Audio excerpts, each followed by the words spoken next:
All right. Well, welcome everyone. We are so glad that you've been able to join us today, March 25th, for the Oregon Environmental Quality Commission meeting today. And as we begin, we will let the record show that all seated commissioners are present. Also, as we begin, we do want to make a note that there has been a change to the agenda from the agenda that has been published in advance. And so if you don't have the newest agenda from the website, we just want to let you know that what had been scheduled as item B, the hazard rail rules, has been removed for the time being, and that will just come back to us on a future agenda item. Director Whitman, is there anything more we need to say about that, or is that enough for today? Thank you, Chair George. For the record, Richard Whitman, Director, Oregon DEQ. Good afternoon, everybody. Yes, agenda item B has been pulled from the agenda for today's meeting, and I apologize to everybody for the last minute nature of that switch in the agenda. We had some technical problems with the report and the materials that were posted for the meeting, so we want to make sure we do this right. So we'll be back before you with this agenda item in May and have everything properly lined up for you to consider and make a decision on that rulemaking. So that's the change. We have taken the 30 minutes that was allocated to the high hazard rulemaking and added 15 minutes to the agenda for the industrial stormwater rulemaking, which is agenda item C. And we also have added 15 minutes to the public forum at the end of the day, just if you're wondering where the time went. So with that, the agenda is the same as it was previously. Okay. Well, thanks for that update. And commissioners, we've all been provided the agenda in advance with this amendment that we've been discussing. Is anyone aware of any other amendments to the agenda that we need to take? Also, just worth noting that we do reserve the right on occasion to adjust our agenda timeframe or possibly even move up an agenda item if that's needed. But generally speaking, we always try to have our public input sessions when they're scheduled so that nobody misses those if they do want to call in and share with us. Any other needed amendments to the agenda? Hearing none, we will proceed with the agenda as presented. And begin with action item A, which is to take action on our meeting minutes, which we have been provided. Do we have any questions or comments on the previous minutes? All right, hearing none, I'll entertain a motion to approve the minutes as presented. This is Commissioner Kyle. I move that we approve the minutes. I'll second that. Motion's been made and second. All those in favor say aye. Aye. Any opposed, same sign. The motion passes. Our minutes are approved. So then we will move right down to the action item on the industrial stormwater permit rulemaking. And as our director noted, we're going to take a little bit of that time that we got back from our agenda change to put into this section. And I think that that's well worth doing.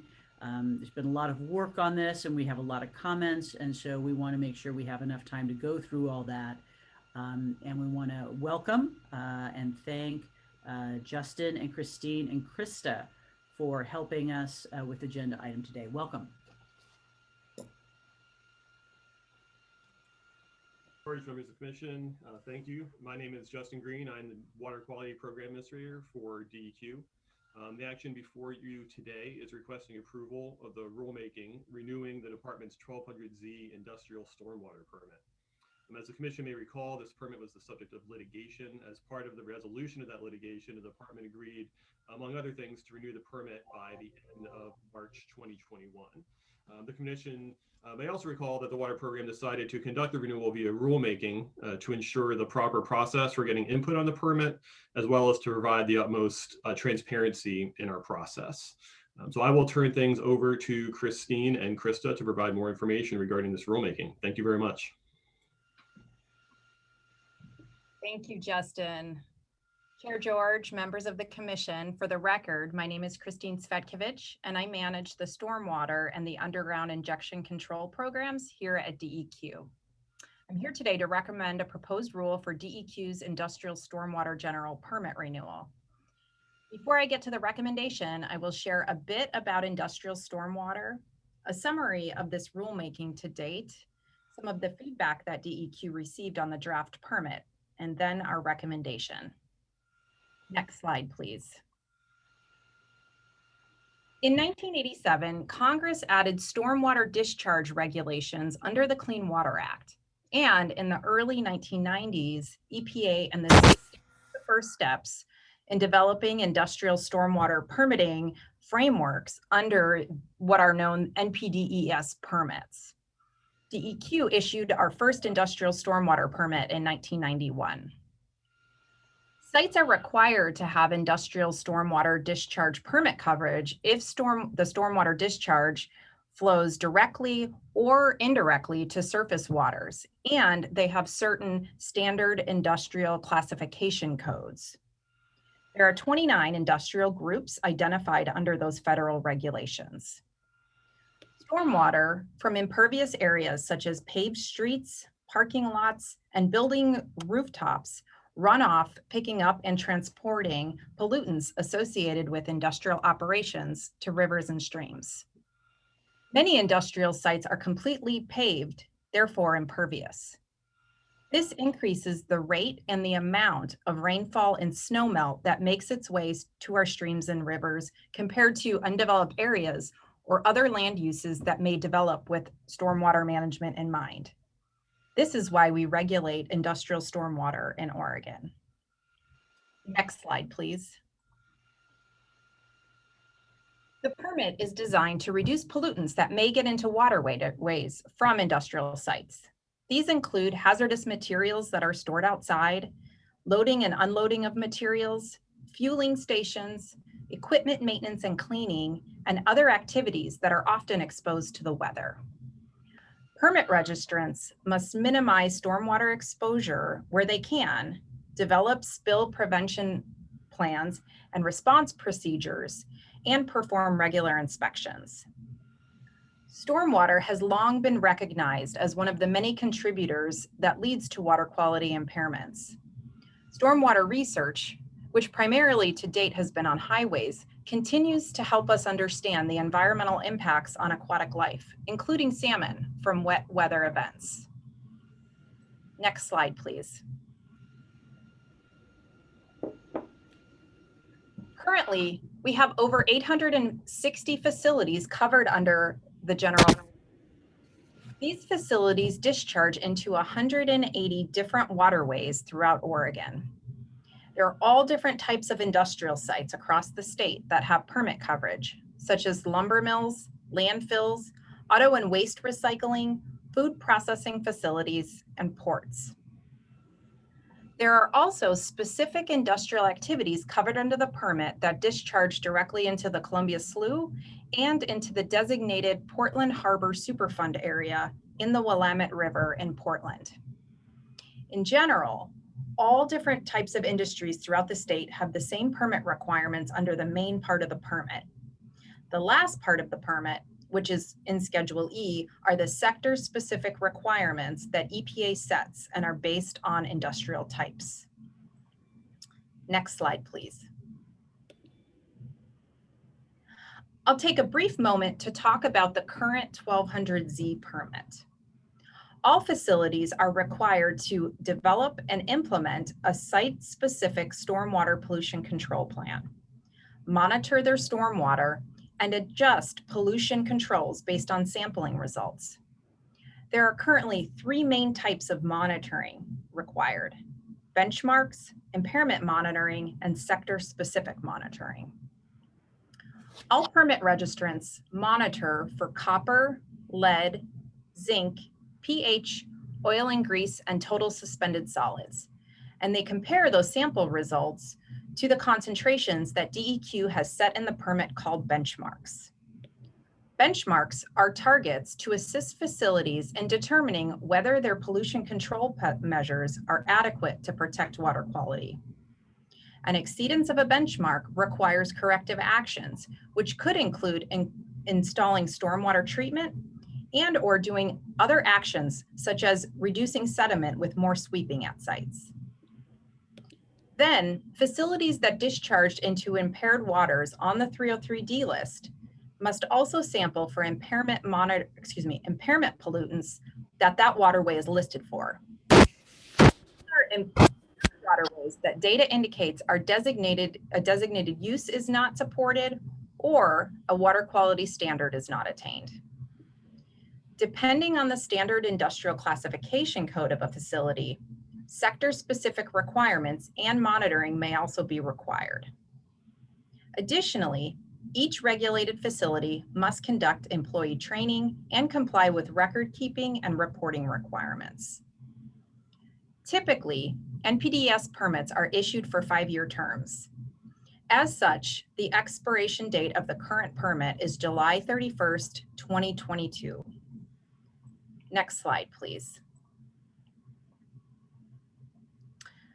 As Justin noted, this permit renewal is rooted in the consent judgment and a settlement agreement with the Northwest Environmental Defense Center, Columbia Riverkeeper, and the Oregon Industrial Stormwater Group as an intervener on the 1200Z permit that was issued in 2017.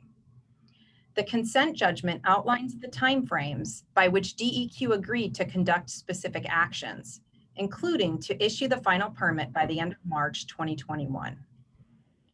The settlement agreement outlines a process that DEQ committed to go through as part of the permit renewal development.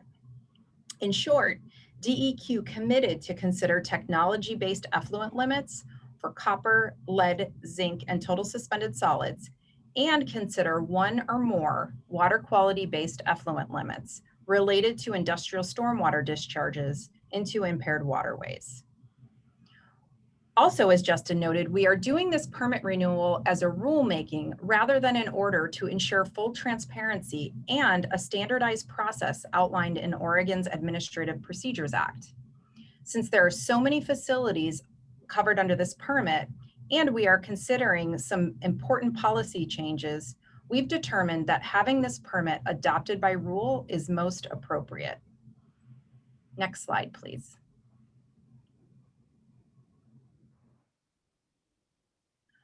Our work began in early 2019. The advisory committee met 6 times over the course of about a year. The advisory committee meetings were initially focused on the settlement agreement terms. However, due to the interconnection between many conditions in the permit, the discussions tended to be quite comprehensive, which were extremely helpful for us when we drafted the draft permit that was out for comment. PG Environmental, a national expert in industrial stormwater regulations and the Clean Water Act, has helped us throughout the renewal process and performed a lot of the technical work that informed this proposed permit. Our meeting and public notice timelines were set on a schedule to meet the consent decree, which again requires issuance of the permit by the end of March. The proposed draft has an anticipated effective date of July 1st, 2021. Allowing us time to coordinate the implementation details at DEQ and to provide the regulated community time they need to learn the new permit conditions and to ensure they are set up to implement the new permit successfully. Next slide, please. We received lots of comments representing many different perspectives on the draft permit.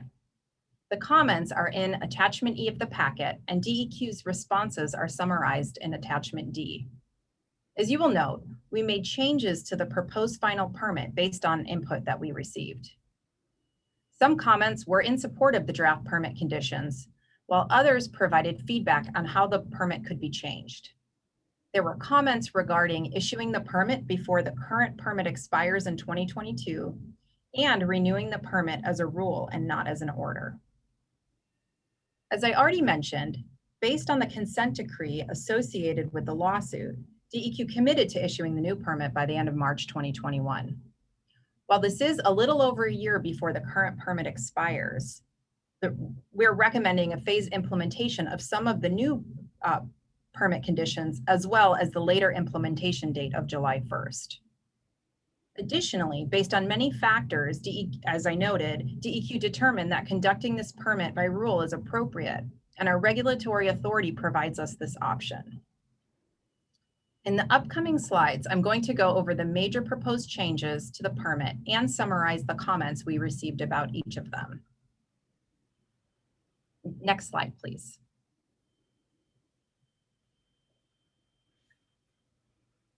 In response to many discussions at the advisory committee meetings and feedback from the regulated facilities, I am first going to share our recommendation for industrial sites that infiltrate some of their stormwater.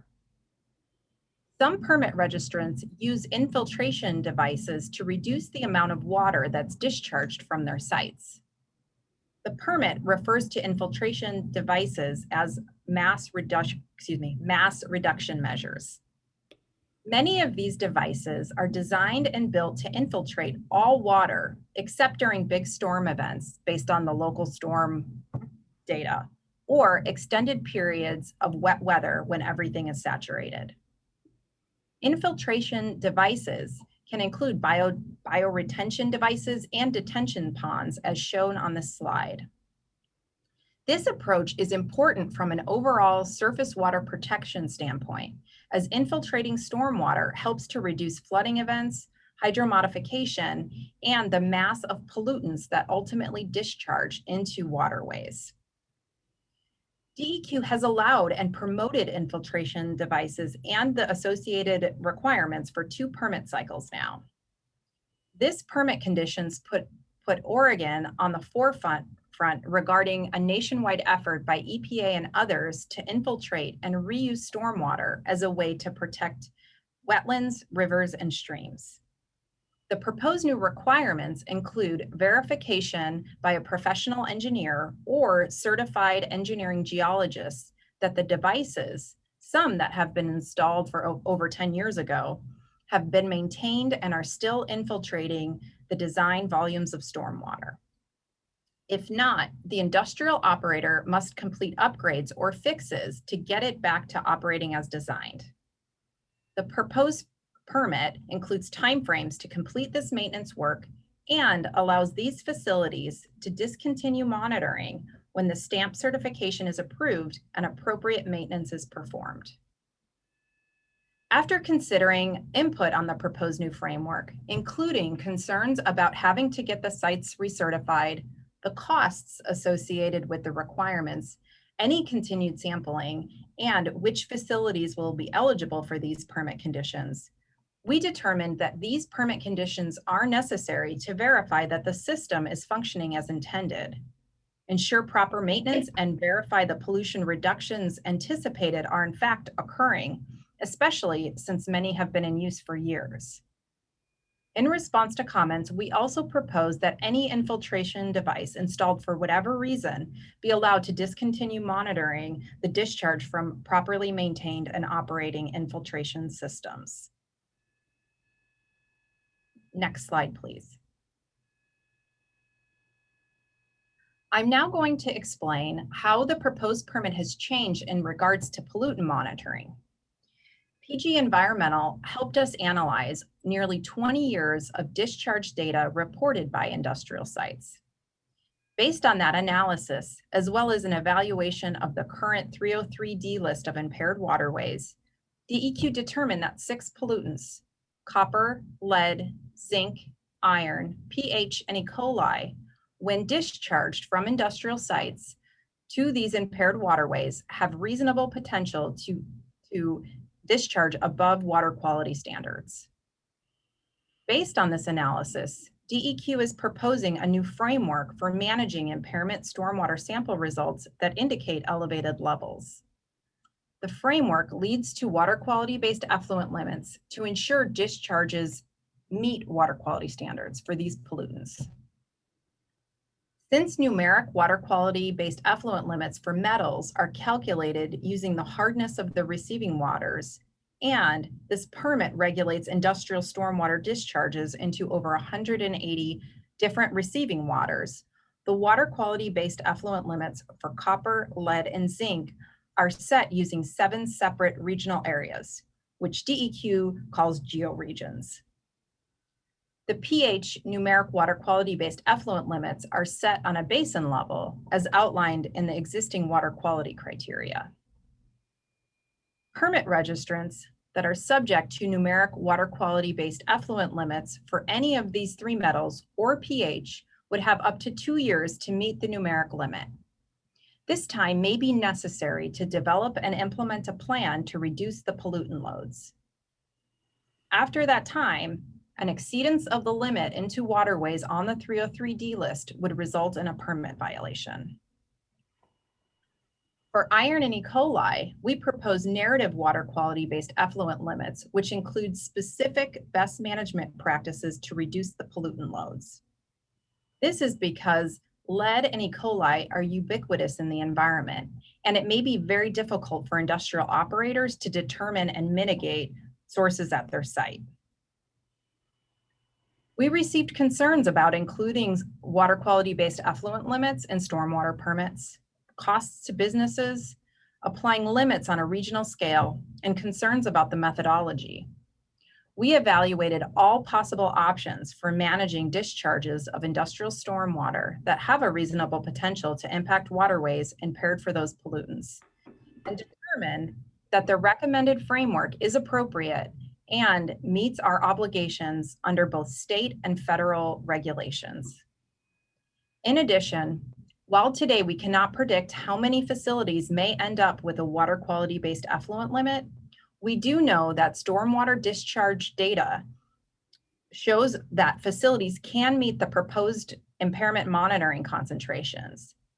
That means depending on how each facility manages their sites will influence if and when impairment monitoring may escalate to a water quality-based effluent limit. Next slide, please.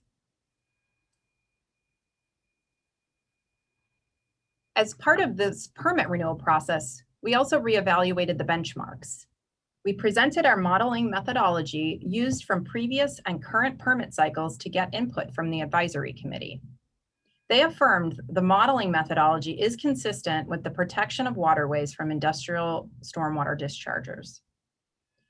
When we ran the models to determine the metals benchmarks, we included the most up-to-date years of data since the last time the benchmarks were calculated was in 2016. We received a lot of comments on the benchmarks in the draft permit, including a recommendation to use regional translators. A regional translator is another way to use georegions to establish more appropriate benchmarks based on a smaller area. Regional translators are based on a broad evaluation of the water chemistry and aquatic life impacts from the dissolved or total form of the metal in that area. Then the results are used when converting the dissolved modeling results into benchmarks, which are expressed in total. Based on the feedback, we worked with PG Environmental to recalculate the benchmarks using regional translators where appropriate. That work resulted in some differences in the proposed final benchmarks from what was included in the draft permit that went out for comment. We examined all of the input on the benchmarks that we received. Many comments were about the benchmark numbers themselves, as some were lower than in the current permit, and there were concerns that those levels may be difficult to meet. The benchmarks in the proposed permit are the levels that DEQ determined are needed to protect Oregon's waterways from industrial stormwater discharges. In addition, data evaluation from the current and prior permits indicates that these benchmarks are attainable.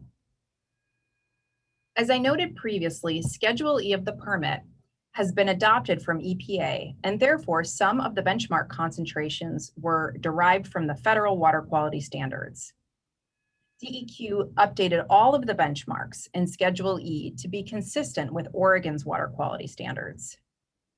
Doing this will ensure that the discharges of those sector-specific benchmarks, such as cadmium, chromium, nitrates, aluminum, and arsenic, are all set at protective levels for Oregon.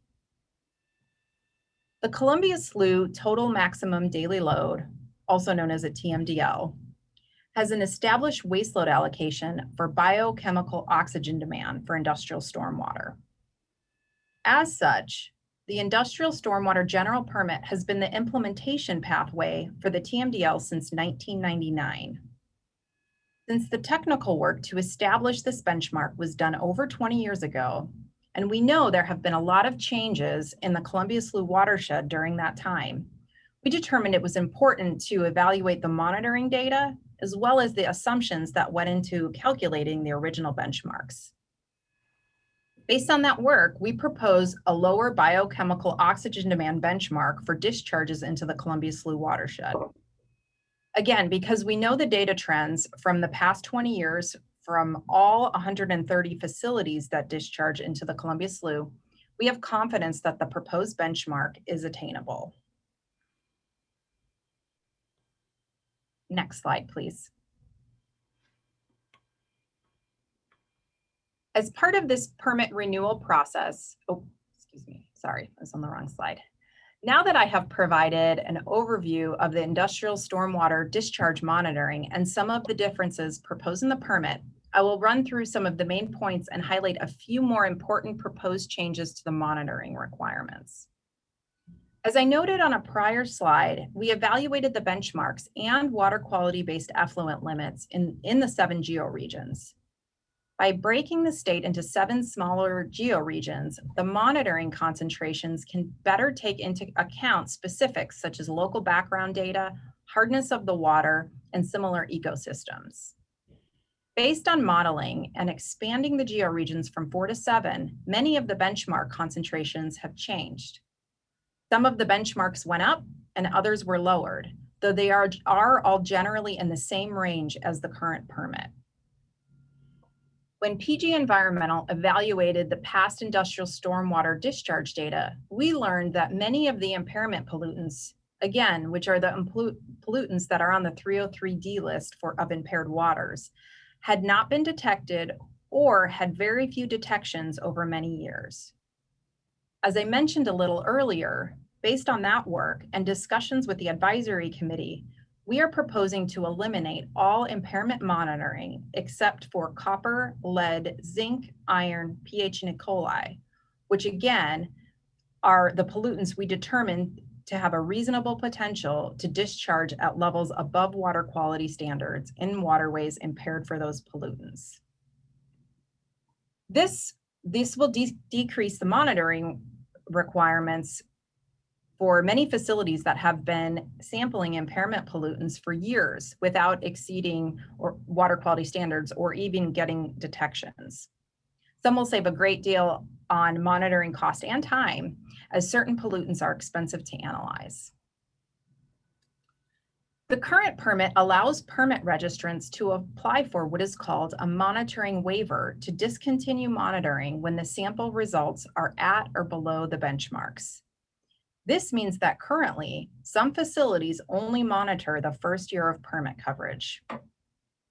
DEQ is proposing to modify these requirements by increasing the eligibility from 4 to 5 consecutive samples and to require all permit registrants to reinstate monitoring the last year of the permit cycle. This proposed change is based on a couple of factors. One is that the American Academy of Sciences recommended that EPA change how they apply monitoring waivers, and that recommendation applies to Oregon also. Having 5 consecutive samples increases the probability that industrial stormwater will not negatively impact the waterways.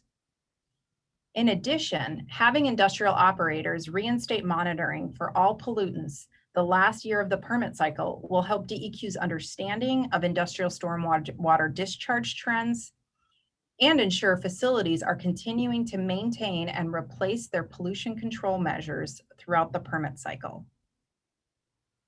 After considering comments and reviewing the National Academies of Sciences report on the federal permit, the proposed monitoring waiver provision is consistent with the federal recommendations and EPA's industrial stormwater permit. Concerns we heard include added costs, resources needed to collect more samples over time, and general potential for noncompliance given confusion around the proposed monitoring waiver change. We have determined that benchmark monitoring is key to understanding the characteristics of industrial stormwater. how best management practices are and are not working, and providing DEQ with stormwater data results needed to inform future permits. We do have an outreach plan in place for all the permit registrants to ensure that the changes in the monitoring requirements are clear. Next slide. The current permit only requires transportation facilities to regulate stormwater discharges from a limited list of industrial activities.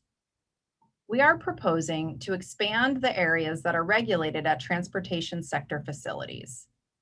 This includes monitoring and installing pollution controls from discharges associated with maintenance shops, equipment cleaning, painting, fueling, and for airports, de-icing. Since DEQ has found that all discharges associated with industrial activities at transportation facilities have the same pollution potential, we recommend the permit coverage still be based on the transportation facility, including one or more of these activities.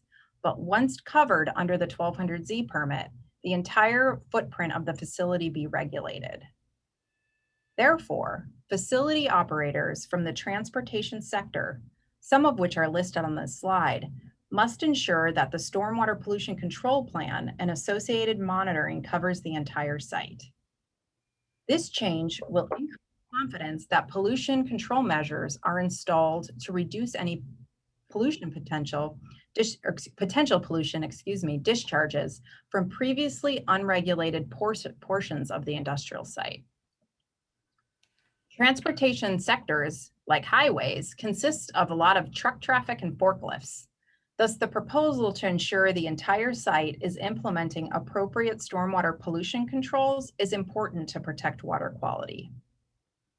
The comments that DEQ received included that DEQ cannot go beyond the federal regulatory framework in our industrial stormwater permit.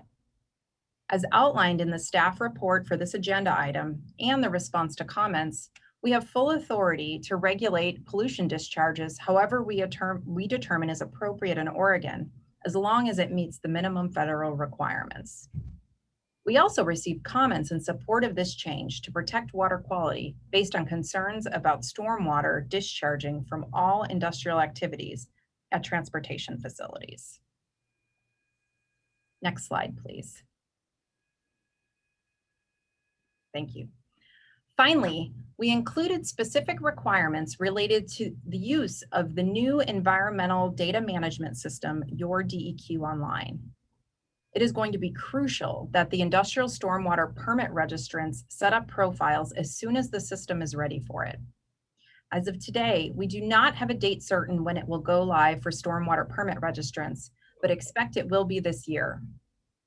This is important for many reasons, including the need to have all discharge monitoring data submitted electronically instead of on paper forms, as is done today, so we can more effectively use and evaluate the data and save resources on all ends for managing and dealing with the paper and hard copy mailing all have to deal with now. The comments we received on this topic were around questions and concerns regarding the general language in the draft permit regarding how items will be submitted. The intention of the language in the proposed final permit is to take into consideration that this permit term will be a hybrid of the current way of submitting information, hard copy, and using Your DEQ Online. Next slide, please.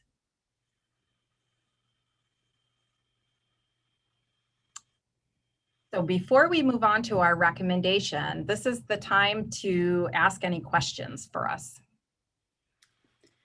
Okay, well, thank you for that pause. That was a lot.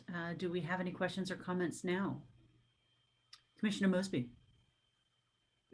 Yes, Christine, great work. And I applaud you. I spent the last couple nights reading through 800 pages of comments. The one overriding comment that I saw, mainly from waste management people, was regarding boxes and open containers. And, you know, they obviously wanted to use tarps. And it looks like you did work something out, as long as they can secure the tarps, that will be acceptable. And that's going to, I think, mainly be remodeling and construction contractors although there are other people that use those open boxes too. So I really applaud you for working with someone, but you're gonna have to do some education. You're gonna have to get down to the contractor level to let them know how that they do have to secure those open boxes and how they're gonna do it. So you've got your work cut out for you. You know, I take a look, the comments ran through the end of October. You guys did yeoman's work to get all that completed here. You know, for us, it was a tough read and pretty comprehensive rule, and I applaud you. I think you did a great job, and I think it's going to benefit the state's waters. Thank you. Thank you, Commissioner.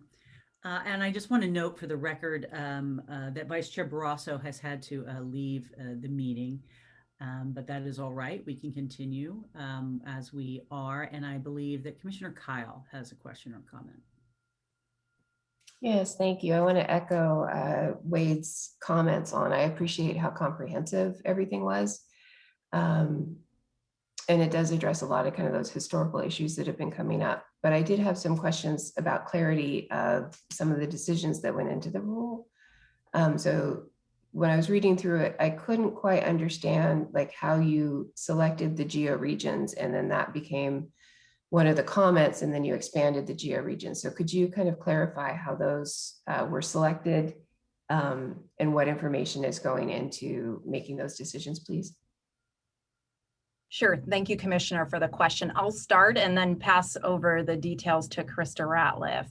So the existing georegions in the state, our water quality standards are set. We have 5. And for the last couple permit terms, or at least for the last 20 years, we've had the Columbia Slough as its own region because it has specific requirements. And the last permit term, we added one that is somewhat similar, though not exact, to discharges to the Columbia Slough. So the 7 are basically the existing 5 we have throughout the state, plus the Portland Harbor Superfund area and the Columbia Slough watershed. But Krista, can I pass it to you to add anything else? Sure. Hello, Chair George. My name is Krista Ratliff. For the record, I'm a senior permit writer here at DEQ. And Commissioner Kyle, that's basically the gist of it. So last permit cycle, we added the Portland Harbor from, based on the Superfund site. And we, last permit cycle, we combined the coastal, the Willamette Valley, the Cascades, and the Eastern into one benchmark concentration. And so that was the change of this time around, is we actually used all 7, which are fairly consistent with all the other permitting and of course water quality standards outside of the Slough and Portland Harbor, which are unique to the 1200Z. Okay. And so that's just kind of then based on what their underlying water characteristics are, the number of point sources going into it, and kind of the parameters that need to be met in order to hit the goals, TMDL goals.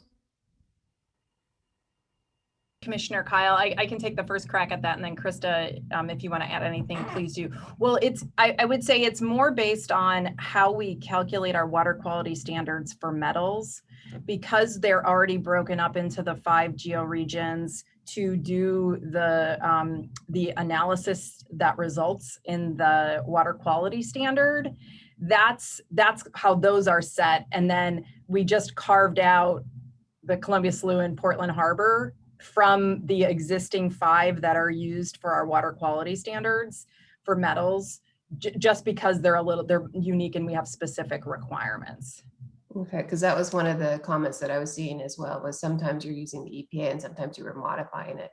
So I was curious what the bifurcating logic you were using to try to decide which one gets the EPA standard model and which one gets a more tailored approach. Commissioner, I'll try to help you understand that a little better, because we use background data in order to calculate benchmarks. And again, because this permit's a general permit with such a large scope, geographically, regionally, statewide, and with so many industrial sites and different sectors under it, it's the, you know, our attempt to keep those benchmarks aligned with the background data for the smaller water bodies. And specifically, we made the change for the 7 georegions in this permit because we are expanding and using that hardness data that came out of the modeling for our water quality based effluent limits. So based on having a numeric water quality based effluent limit, we wanted those concentrations to be as accurate as possible. Okay, thank you. That helps kind of fill in some of those gaps. I also had a question too. I appreciate kind of the more nuanced approach to monitoring where, you know, when there isn't a problem, not having to do the monitoring, but also requiring, you know, enough monitoring that you can keep tabs on the situation. So I appreciated that part of the rule and a little more flexibility there. But I was wondering if you could clarify the process for the monitoring waivers. And in particularly, like, is there a duration of time attached to that waiver? Is there periodic sampling that gets embedded in that? Just again, to make sure, you know, relieve the need for monitoring where it's not necessary, but also be able to keep tabs on the situation. So a little more clarity there would be helpful for me too. Thank you, Commissioner. This is Christine Svetkovich. I'll take the first part of that and then pass it to Krista. So the proposal to have 5 consecutive monitoring events that would be calculated together to be eligible for the monitoring waiver is a rolling number. So it could, depending on what the discharge results are, it could start, the first one could be on the first monitoring event under the permit, and depending on the results of it, if all of them are under the benchmark numbers up to the 5th one, then all of that could be used for the eligibility. All that data is submitted to DEQ and then or to one of our agents, and then we make the determination that yes, the criteria has been met and monitoring can cease. It also, but because it's rolling, it might start in year 2, just depending on any given facility's, what the results are. And then regardless of when and if any facility receives a monitoring waiver approval, our proposal is to have all sites across the state reinstate monitoring for the entire last year of the permit term, which would result in 4 consecutive monitoring events. I'll pass it to you, Krista, if you want to add anything or make sure that that's holistic. Yeah, Commissioner, thank you. The only thing I will add is the criteria for impairment monitoring waivers is a higher bar than the benchmark monitoring waivers. And we have also, because facilities are required at a minimum frequency to sample their stormwater 4 times a year for benchmarks and impairments, we do allow them to sample more than the minimum frequency. And so built into the waiver, monitoring waiver eligibility condition, we do state that monitoring waivers may not be requested until after a full year of monitoring, so that a facility can't, you know, submit a waiver, take 5 samples in like the first quarter or a half a year's time. So it does get it kind of seasonality and differences and like that, so that you're basically, it sounds like you're bookending the permit with monitoring in the beginning, and if it's waived, and then monitor at the end. that's correct, Commissioner. And then I did have a follow-up question, because within the rule as well, it was the requirement to use My DEQ to upload the data. So I think this is just kind of a check-in question, because it's been a while since we've heard about the upgrading in the systems. Is it ready to go to accept this type of digital data water quality monitoring? Thank you for the question, Commissioner. I'll start, and Richard might want to chime in overall. For stormwater, as I noted, the system is not quite ready for us to go live, though before it goes live, it will be able to successfully accept the electronic data. So that's one of the criteria that needs to be met for it to be ready to go live for everybody. Yeah, thank you. For the record, Richard Whitman. Commissioner Kyle, as you may recall, the Your DEQ Online, or EDMS, the older name of the system, has 3 waves of implementation, and the stormwater program is in the first wave. And the stormwater program is close, but not quite at what is called user acceptance testing, the final stage of testing for the software. There are several aspects of that are specific to the stormwater program that are being worked through by staff and Infotech, our vendor. So as Christine said, we expect that to be this year. I would hope it's going to be sooner rather than later this year, but the rule is written in a way so that somebody will not be in violation. If we haven't launched it for some reason, that won't be a basis for somebody being in violation, the fact that they can't use EDMS yet. So if we need to do some sort of transition, we'll be able to do that under the rule as proposed to you. Okay, so it's not tied to that one-to-one. There is flexibility to let software settle in. Yes. There's Yes. there's always a settling in process. And Commissioner, so you know, the first 2 programs that are launching, greenhouse gas reporting and gasoline transporter permits, are, in terms of their complexity, relatively simple compared to a program like this, the industrial stormwater program. So we're starting with kind of baby steps on a couple of the simplest programs, and those are launching. I don't have the table in front of me, but they're launching in the next couple of months. So you will start to see experience with the program here in the very near future. Yeah, because trying to simplify and modernize the data reporting for the permit holders across the board seemed like a real sticking point historically. So it'll be nice to see that lift happen and make that reporting easier, more digital. Those are my questions. Thank you. Well, thank you, everyone. Director, do you have more at this time, at this point in the presentation? Chair George, I don't have anything formal, but I am going to, since there haven't been that many questions, I am just going to kind of underline one very significant part of the change in this permit that is before you in policy terms, just to make sure you fully understand it and the significance of it. And that is part of the settlement that was entered into back in 2017 was that DEQ would consider establishing effluent limits in the industrial stormwater permit. These are, and in particular, we agreed to look at both technology-based effluent limits and what are called water quality-based effluent limits. There are, we elected not to propose technology-based numeric effluent limits. I'm looking at Christine to make sure I get that right. Yep.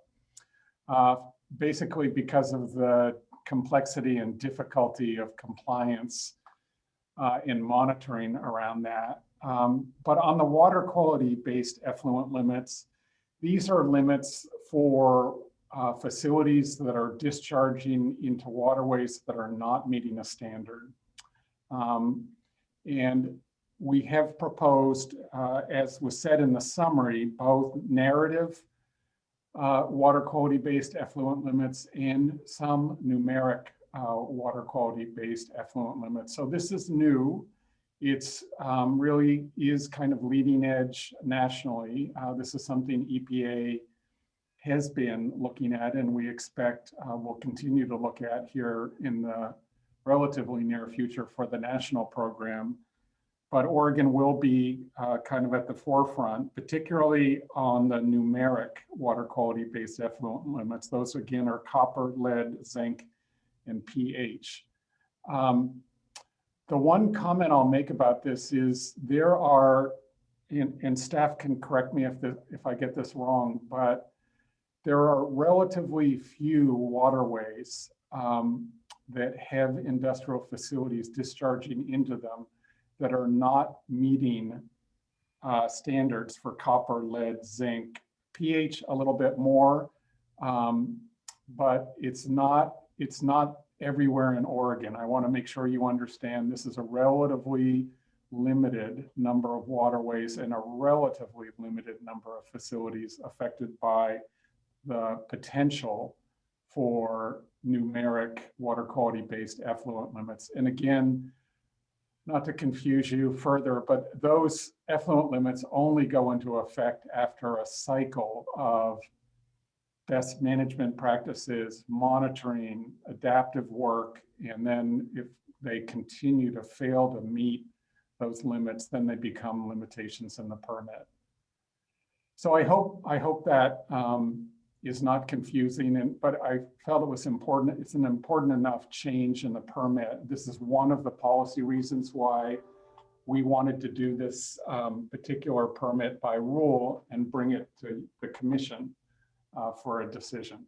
So with that, I'll stop and see if I triggered any confusion. Commissioner Mosby. Yes, thank you, Chair George. Christine, I did note in there that you had, I think I'm going to off the top of my head, like 180, what you called small businesses at 50 people or under. How are they treated differently? Can you tell me the major differences, how you treat a small business versus a large business? And keep in mind that some of those small businesses may have a large physical, maybe we've taken over an older facility that went out of business and could have just as much hazardous waste problem, water problem as a larger company. So if you could just address the difference there, I'd appreciate it. Thank you for the question, Commissioner. I'll start by saying it's not an easy question to answer, and that's because we have so many different types of facilities that do so many different things in so many different locations. The other thing that I'll add is that because of any given facility that has permit coverage, we have many that are small businesses with under 50 employees. That site where they have permit coverage might be a really big site that has many different discharge points. So I guess the short answer is that we are not proposing to have any difference in requirements for any facility that's based on how many employees that they have. That said, as I noted a couple times or intended to note during my presentation, is that a lot of the facilities that have had permit coverage for a long time, they are doing what they need to do, or when there's issues, they follow the permit conditions and fix whatever is causing the issues. And so for existing facilities, we fully expect that what is in the proposed permit will be able to be met because we have the data that shows that. We can't predict the future in terms of any new business that comes in, but we do our best to work with facilities to make sure our requirements are clear. And many facilities for this permit hire consultants to make sure that they get it right, because it's not the least complicated permit we have. Okay, thank you.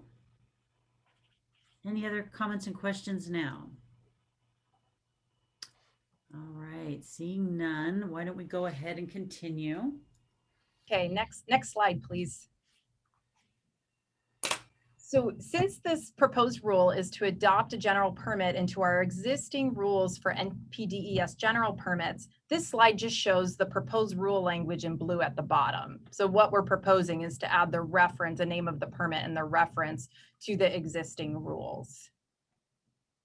Next slide, please. So with that, DEQ recommends that the Environmental Quality Commission adopt the proposed rules in Attachment A as part of Chapter 340 of the Oregon Administrative Rules for this rulemaking regarding the National Pollutant Discharge Elimination System Industrial Stormwater General Permit number 1200Z General Permit Renewal.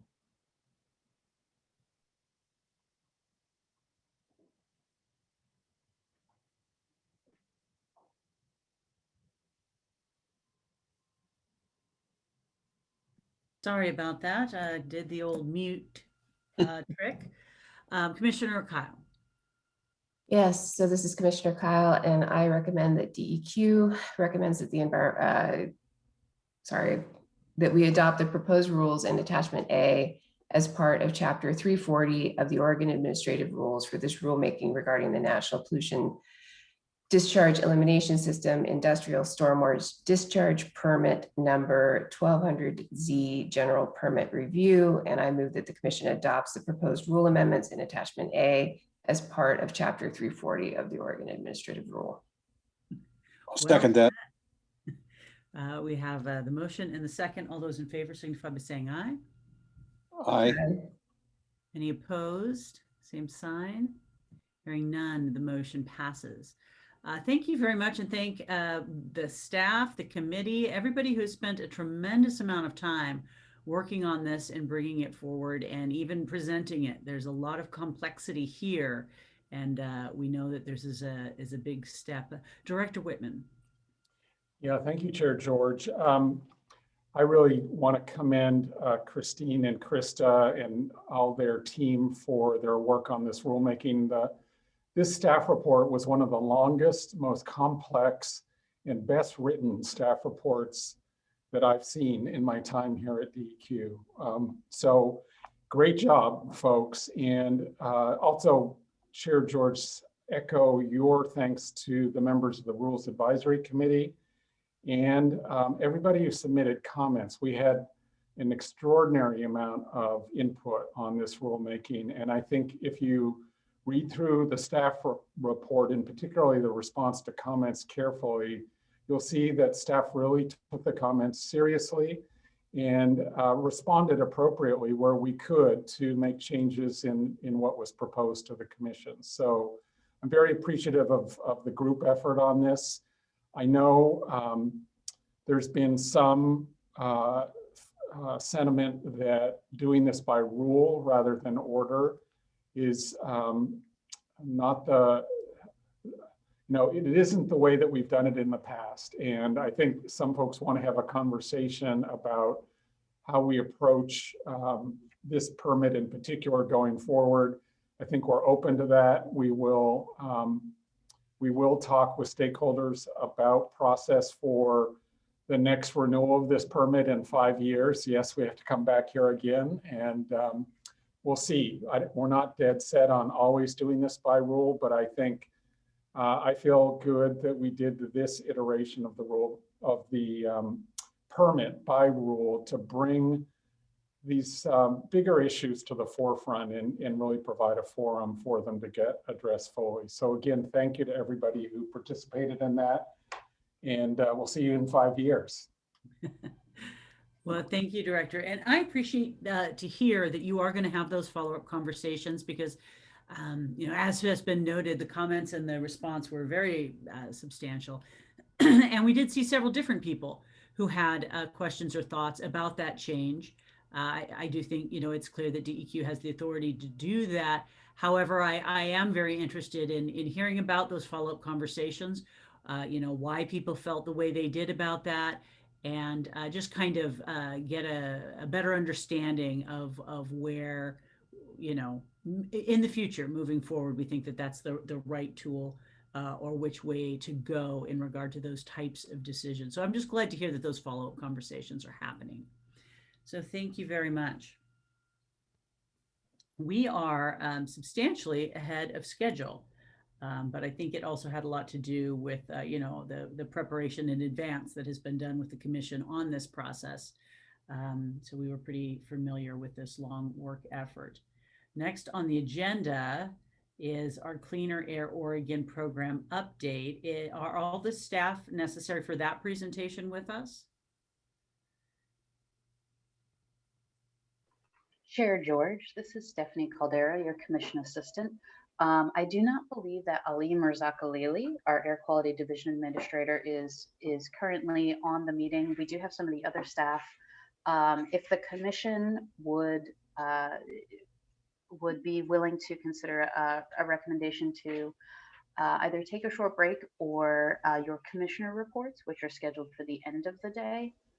Those are two items that we could do now as we wait for the appropriate staff to join the meeting. Thank you, Stephanie. I think the suggestion to go ahead and have the commissioner reports now is a good one, and to give Ali or any other staff necessary for the next agenda item a chance to come on board. And I don't think anyone will probably object if we end a little bit early. So are there any objections to having the commissioner reports now? All right, hearing none. Commissioners, do you have any updates to share that might be good for us to hear or relevant to our work here together? Hey, Chair George. Director. Maybe I could start you all off just by acknowledging and congratulating you and Vice Chair Barrasso on your renomination and reconfirmation as members of the Environmental Quality Commission by Governor Brown and the Oregon Senate, which happened, 3 weeks ago, roughly. Mm-hmm. So congratulations, and we're happy to have you for another 4-year term. Well, thank you very much, Director. We are very pleased to continue this work with this great team. Well, I can just share a couple of thoughts. One, the commissioners here, and of course yourself, Director, were on our recent call, but if in case those weren't there are some folks on this meeting that weren't on the previous, I just thought it might be worth noting that the recent Board of Forestry EQC joint meeting with DEQ, where we discussed the work that's been, we discussed smoke management, which is of course always an important matter that our two agencies have in common. But then we spent quite a bit of time talking about the joint work that we have been doing to try to find a way in which our Forest Practices Act and our Water Quality Standards TMDL process can work well together, how we can improve implementation of TMDLs to accomplish improved water quality. And so we spent a fair amount of time talking about that. We shared a recent memo that's been issued by the Department of Justice that addresses these issues, share the authorities of each organization, the role and where those interact, that I think can be helpful in clarifying for some folks. And if people haven't seen that and are interested in seeing it, it can be found on the EQC website on the agenda for that early March meeting with the Board of Forestry. And we also discussed the MOA that's in development for DEQ and forestry. And I know that we'll be hearing more about that soon. I think I and a few others, we expressed some desire that we make that as specific as we can to really just stay focused on where we need to improve the alignment in processes, where we want to make every effort to reduce any redundancy in work effort, and where we really just want to make sure that we are moving forward in our shared goals for the protection of Oregon waters. So those were some highlights from that. Commissioner Mosby, I don't know if you had any thoughts you wish to share in regard to that. Yeah, I think some thanks should go out not only to obviously the Board of Forestry and to our EQC staff, but I thought the Department of Justice really did a great job with the clarifying memo. And so I'm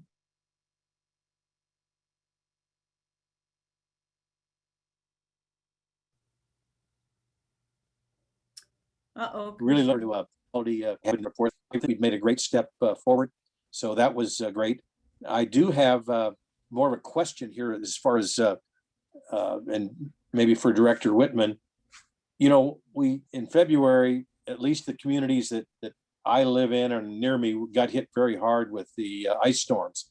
I had no power for 6 days, had neighbors in the West Lynn area that were 8 days with no power, and a lot of damage. In some cases, some of their facilities, because of their wastewater facilities, lack of electricity, and I know West Lynn didn't have, at certain pump stations didn't have proper backup. Could you give us a little overview of how DEQ responded to the ice storm problem with some of these communities that lost power, and are our emergency plans in order, and how are, just sort of an overview? I'd appreciate that. Sure. Chair George, Commissioner Mosby, for the record, Richard Whitman. Well, the advantage of having been in the pandemic for the last year is, and on pretty much remote work, and then also going through the terrible Labor Day fires last fall, is we're getting fairly practice in terms of DEQ operations of dealing with natural disasters natural disasters.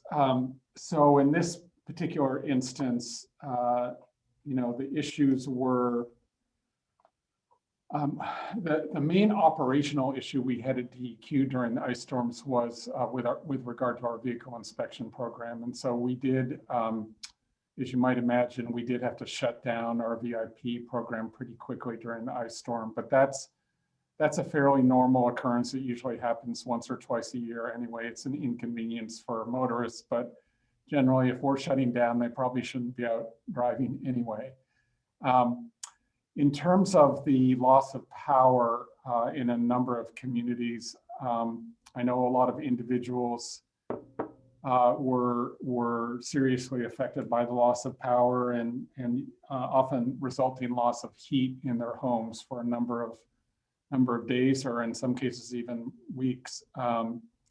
In terms of the operation of the wastewater facilities, we had a couple of relatively minor instances where we had some unplanned discharges from facilities because of power shutdowns or inadequate power backup, but really no major environmental problems created in terms of water quality and discharges during that period. Most facilities have backup generators for their systems, and I think even in the case that was in the paper in Oregon City, there I think it may have been a malfunction of some of their backup power. So no major serious consequences of the ice storm for DEQ or for the water quality program. Obviously a major impacts to areas of the Willamette Valley in terms of individual homes, including yours, I believe. Okay, well, thank you for that. One other thing I was going to share is that we did have an opportunity to have some conversation with some of the environmental protection leaders who are very eager to see what actions the DEQ and EQC will end up taking on diesel. We had a very substantial presentation with some guest speakers who really provided a very rich perspective on the work that's been done in other states, some of the problems that states face as they move forward working on this very important diesel issue. The issues potentially raised by old diesel moving from one state to another. And I think it really set a very complex table for us to consider as we move forward. And we also talked about, current legislation proposed in Salem that if it passed, will have a significant impact on the actions and directions DEQ goes. So we were just glad to have that conversation. Glad to hear that they were pleased with, that they believe that the conversation we had indicated to them that we do take this situation very seriously. And we had a little bit of preliminary talk about, well, how can we work with DEQ to kind of identify the different sorts of initiatives we heard during those presentations, was for everything from, kind of economic or market-based, issues or rules or solutions, to regulatory, to even, industry or emitter professional, technical sharing groups where people were just able to share their experiences with some of the control technologies or efforts, and help educate their peers and one another. So we talked about maybe we can start a list of these different types of initiatives, and then work with staff to kind of track which we think would be most promising. And we also found out that there's actually some work going on at this time to kind of do that kind of comparison about the various different types of control approaches that could be taken, which would be perhaps more valuable than others, or which would have different types of impacts on those desired goals of reducing diesel emissions. So it was just a good conversation, and there's going to be more conversation to come, but I thought it was a helpful conversation. Is there anything you'd want to comment on? Let's see. Let's hear from Commissioner Kyle first. Yeah, so on a different topic, OWEB had a board meeting last week, actually, a week before.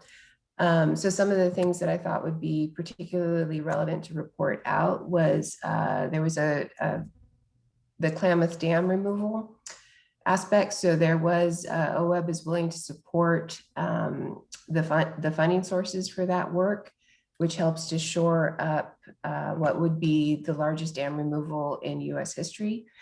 So that's a positive development with regards to that moving forward in that project. It was also a grant funding cycle. So despite some of the economic repercussions from the pandemic, we were still able to make a considerable amount of grant funding in the watersheds around Oregon. So things like improving fish passage, some of the what was it? There was a lot of them. So there was some aspects of trying to report out and tell the benefits of some of those restoration projects that have been going on.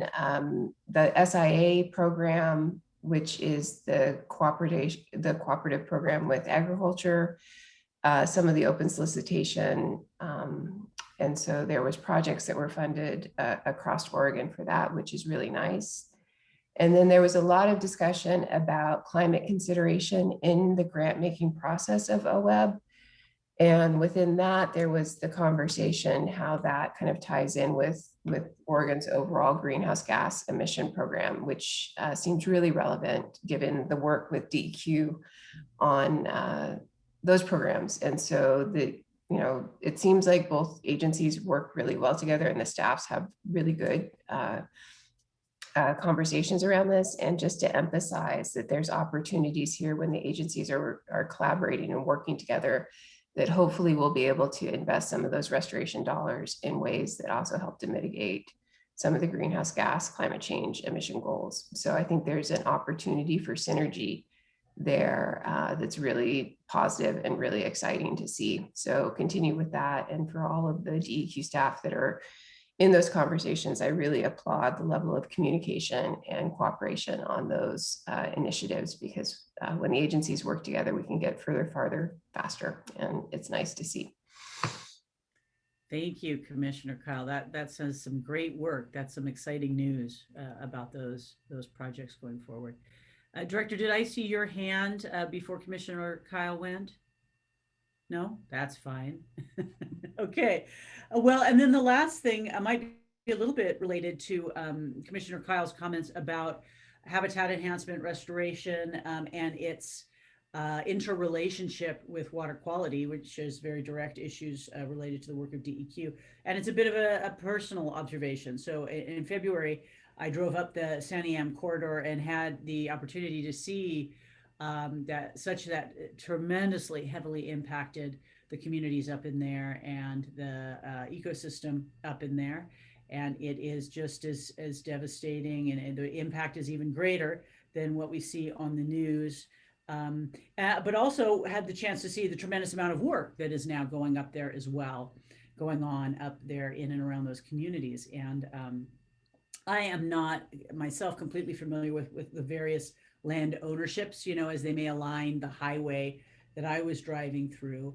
But there's a lot of salvage logging going on now. And it was interesting to see that in some places you could see a lot of dead wood, and some of that wood may recover, but a lot of it is certainly going to be gone. But you see some of that being left along streams or riparian areas, and then other places, really didn't see much being left along streams or riparian areas at all. But just thinking a lot about how, dead and down wood and the stream complexity that it can create, it really can have tremendous impacts on both temperature and sediment reductions. And so I know that that's another area in which DEQ staff is working with forestry and others to have those conversations and see where are the opportunities that we can leave some of those dead and down trees to be recruited over time to provide stream complexity, which could really be helpful in terms of pool development and temperature refugia for our fish, so that even if they are in a stream that's very warm and may have had a lot of riparian trees removed, shade providing trees, that if they have those pools and those streams complexity, they can get some refuge from the higher temperatures. So we know that that's ongoing work as well, and another place where we know DEQ staff are trying to work with the staff of other agencies to maximize where we can. Some good coming out of what was a disaster, but possibly a little bit of good coming for some of our streams. Those are the only things I had to share at this time. Commissioners, did you have any other things you'd like to share? No, it doesn't look like it. All right, so we are now at 10 till 2, and I believe that we have all the staff on board now that are necessary for the Cleaner Air Oregon program update. Should we just move forward with that? Sounds like we have agreement. All right, well, we would like to welcome Ali and Keith and JR to the table today. Thank you for joining us for the Cleaner Air Oregon program update. Good afternoon, Chair George, members of the Commission. Again, for the record, my name is Ali Mirzakhalili, and I'm the DEQ's Administrator for Air Quality Division.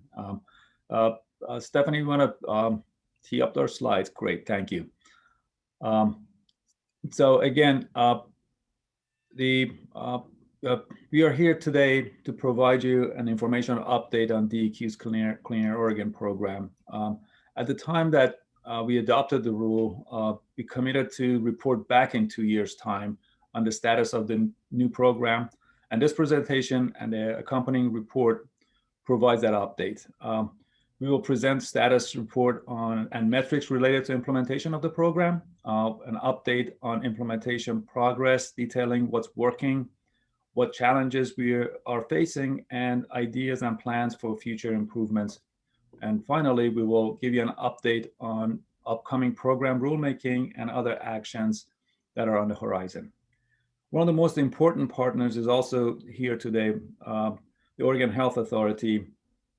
And since Governor Brown directed the EQ and OHA to establish this program in 2016, our agencies have collaborated very closely. The expertise that our partner in health brings to us has been invaluable in helping us establish a health-based permitting program. I think Gabriella is here today. I hope so we can. I'm going to turn it over to Gabriella Goldfarb, who's the Environmental Public Health Section Manager, to also make a couple of a few opening remarks. Gabriella.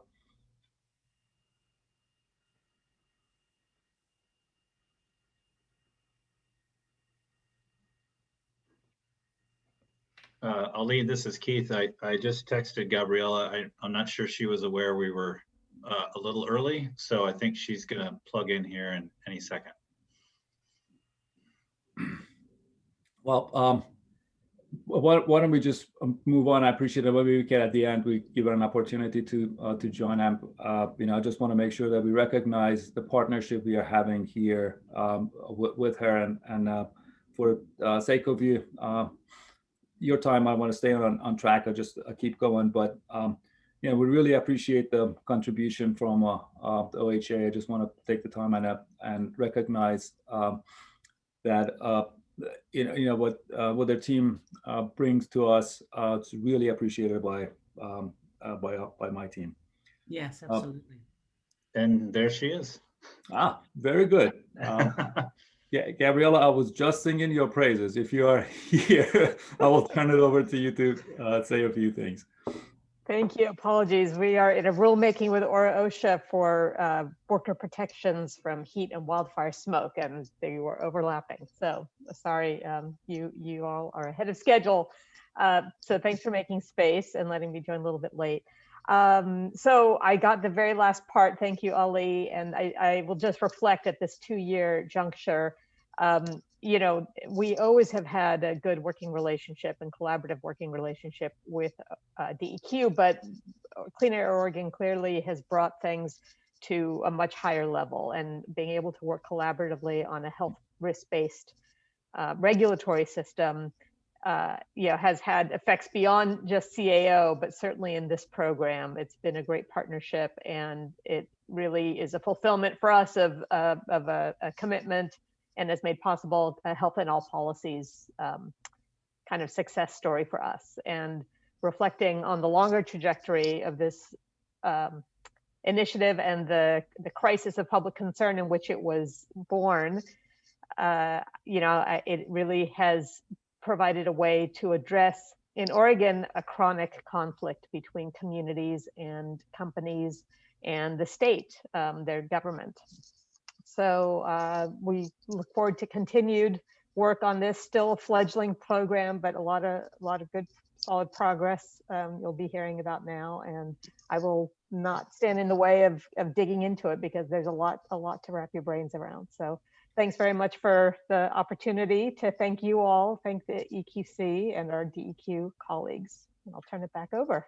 Thank you, Gabriella. Again, I thank you in absentia, but I'll thank you also in person as you're here. We really appreciate the contribution from your team. So having said that, I just want to turn it over now to our presenters. Keith Johnson is DEQ's CEO Program Manager and is a familiar face to you. Been here before you with the adoption of the original rule and a few times after that. Keith is joined by J.R. Giska, who's the CEO Program Engineer. J.R. is our technical lead for the program and has been instrumental in seeing assessments through to completion. And I turn it over to Keith, who will walk us through the presentation. Keith, is all yours. All right, thank you, Ali, and thank you, Chair George and members of the Commission for this opportunity to provide an update on the status of this program. The slides here today are designed to augment our report to you by summarizing some key efforts, providing some data and case studies describing work we've done to complete air toxics risk assessments. Next slide. In the 2 years that the program's been operational, we can say that Clean Air Oregon is successfully accomplishing its mission of health-based permitting. Clean Air Oregon was designed to address shortcomings in our existing permit program, which allowed permitted facilities to legally operate without assessment of or tools to control potential health risks that these air toxics emissions pose to neighboring communities. Since launching, DEQ is now carrying out health assessments of high priority existing industrial facilities across Oregon. And for the first time, DEQ is issuing permits to new facilities that we can demonstrably show meet established health-based standards and protect nearby communities. We are also learning a great deal about what is being emitted. Before Clean Air Oregon, facilities were not required to identify or report emissions of many air toxics. One of the key accomplishments so far has been a substantial improvement in our understanding of toxic air contaminant emissions. We've learned that establishing and verifying these emissions is sometimes a big lift, and many sources have completed source testing of key emissions so that assessments can be completed accurately. While this can take some time and is expensive, we are learning valuable information about what is going into airsheds in communities around Oregon. And as we acquire more data, we can apply these results to better understand other facilities. With any substantial new program, communication and collaboration are keys to successful development and implementation.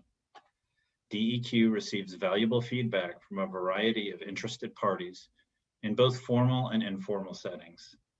This communication helps DEQ identify challenges and prioritize solutions. DEQ is committed to sharing lessons learned so that future work can be completed in a more streamlined, consistent, and less costly manner. Next slide, please. So how is Clean Air Oregon different and new? Well, CAO adds a health-based component to DEQ's existing air permitting framework and has three main components. First, facilities are required to report on their emissions of up to 600 plus toxic air contaminants. Next, facilities assess potential health risks from these pollutants to people living, working, or going to schools nearby. DEQ reviews and approves the calculations and methodologies used to calculate risk in these assessments. These risks consider a wide range of health problems from both short and long-term exposures. Some examples of possible health problems include an increased risk of cancer, developmental defects, breathing problems, and skin and eye irritation. Lastly, depending on identified risks, facilities are regulated to meet specific health risk action levels. This process provides opportunities to learn important new information about these emissions and understand how these emissions impact the surrounding community. And community engagement is built into our process and is central and unique part of Clean Air Oregon. We'll discuss community engagement in more detail in the following slides. Next slide, please. So let's get to some data here. The next few slides show the progress of facilities through the Clean Air Oregon process.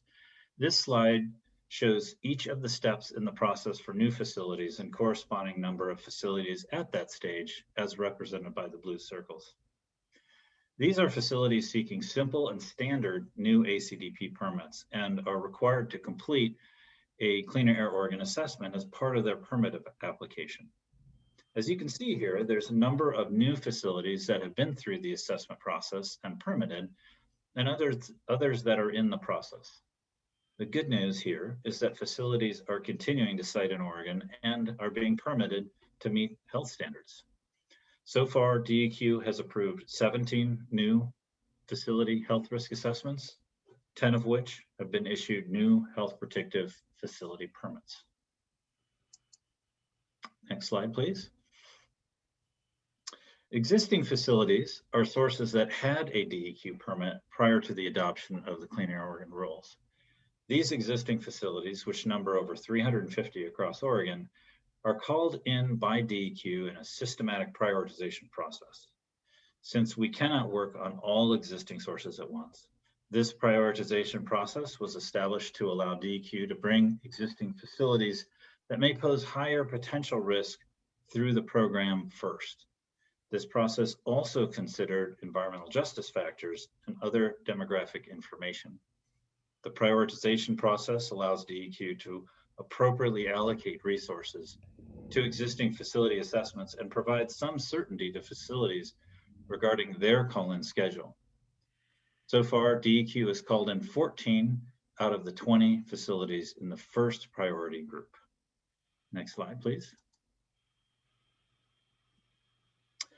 So combining these diagrams shows how much more quickly new facility assessments are being completed. This is largely due to the less complex nature of these newer facilities, generally speaking, and also the motivation of applicants to complete the process quickly, get permitted, and start operating. DEQ prioritizes reviewing and approving these assessments so that business can complete permitting and open their doors for business. In regards to existing facilities, we've learned that many Group 1 facilities are large, complex facilities, and reviewing the calculations and estimation methodologies is an iterative process with facilities that is both time and resource intensive. We've learned emission inventories are foundational for the risk assessment, and completing the emissions inventory often takes more time than originally anticipated. Existing facility approvals are experiencing delays due to completing new testing, incomplete submittals, or revisions of technical documents that are needed. And in some cases, the volume of data to review has led to delays by DEQ, as we have had to prioritize resources for our reviews as well. DEQ and facilities are also encountering unexpected data needs from some facilities operations. But once the inventory is complete, the next steps in the process so far have been moving forward relatively quickly. Next slide, please. Here's some high-level data summarizing new facility assessments. The number of new facility applications DEQ has received has approximately doubled between 2019 and 2020. At the same time, staff have reduced the time to complete the new facility risk assessments by 2 months.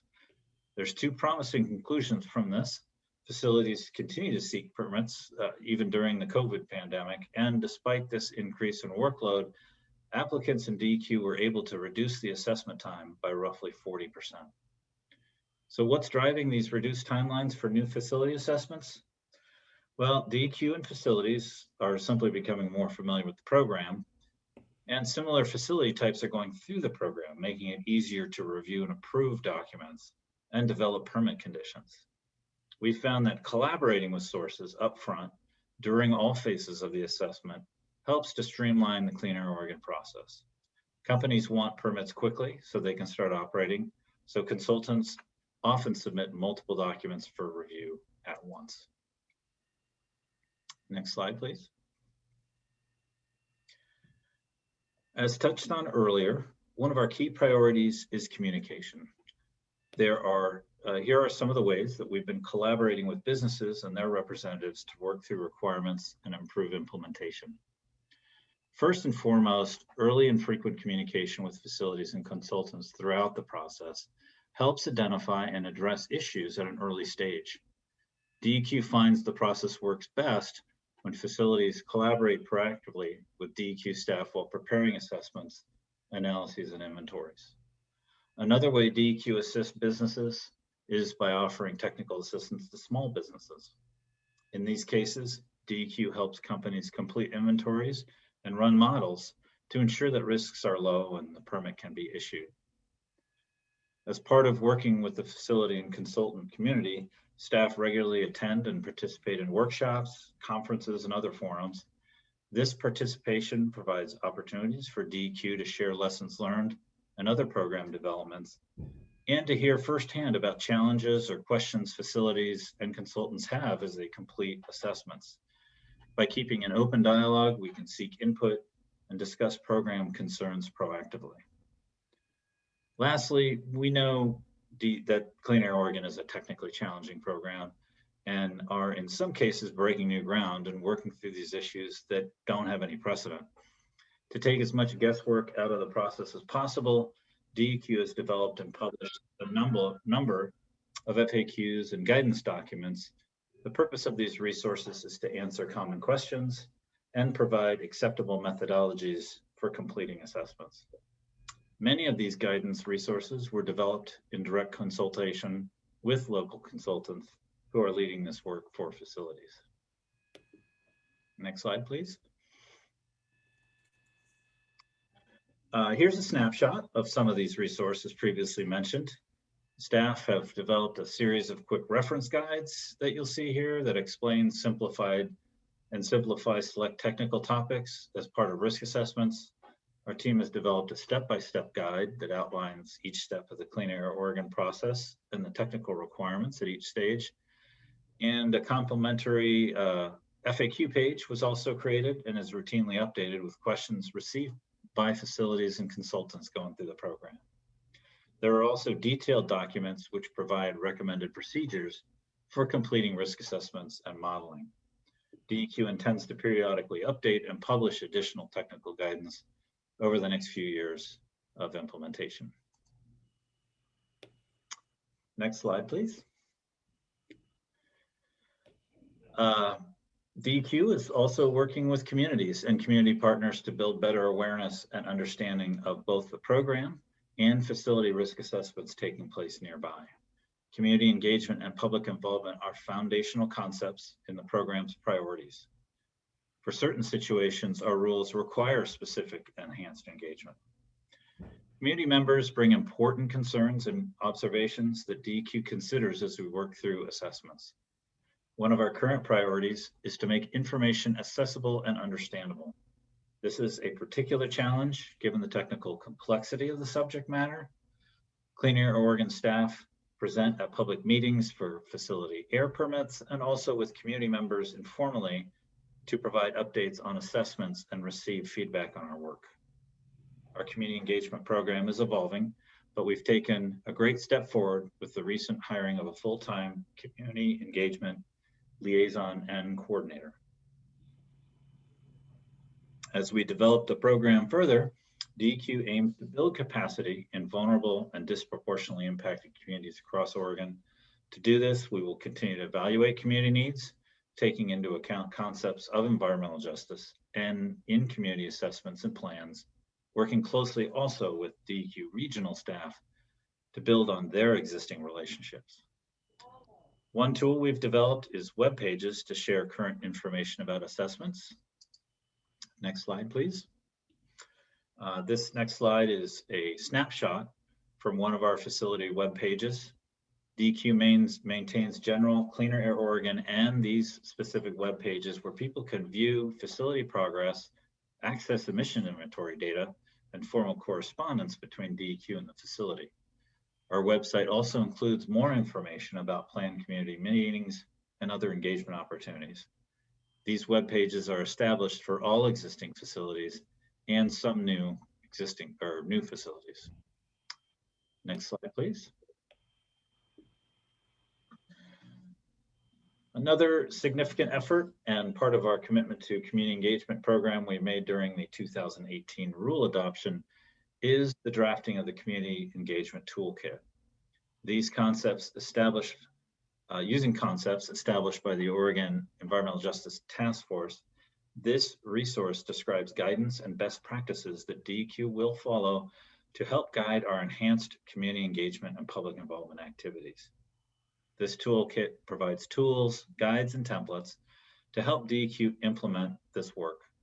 While specific work will vary from facility to facility and from community to community, this toolkit will provide a consistent starting point for assessments for work in each community.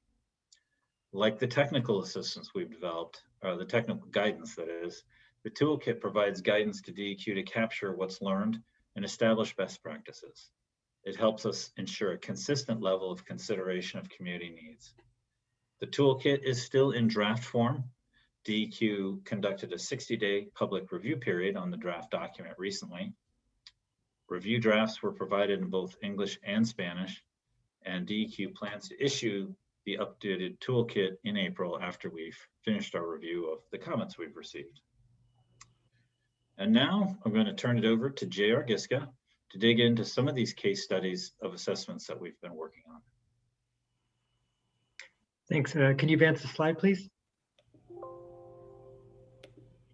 Thank you, Chair George and Commissioners. My name is J.R. Giska, and I'm the Program Engineer for Cleaner Air Oregon at DEQ. I appreciate the opportunity to be here today and share with you some examples that illustrate how the CAA program is being implemented. Clean Air Oregon facilities are located across the state and, as you saw on earlier slides, include a mixed workload of both new and existing facilities. Here on this slide, we have indicated the locations of facilities that are going through or have completed the CAO program. In the following slides, I will present some case studies using a range of industrial sources. These examples include a mix of both new and existing facilities that are located in various regions across the state and also represent various industries that CAO has encountered in the first 2 years of program implementation. Slide.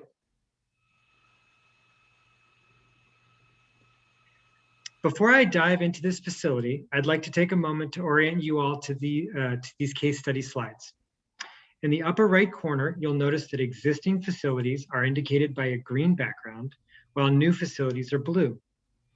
The tabs along the top of the slide content indicate the industrial sector for each case study, for example, metal foundry, wood products, food processing. Moving down the slide, we have provided 5 circles for the stages of the Clean Air Oregon risk assessment process. EI for emissions inventory, MP for modeling protocol, WP for the risk assessment work plan, RA for risk assessment, and P for permit or permitting.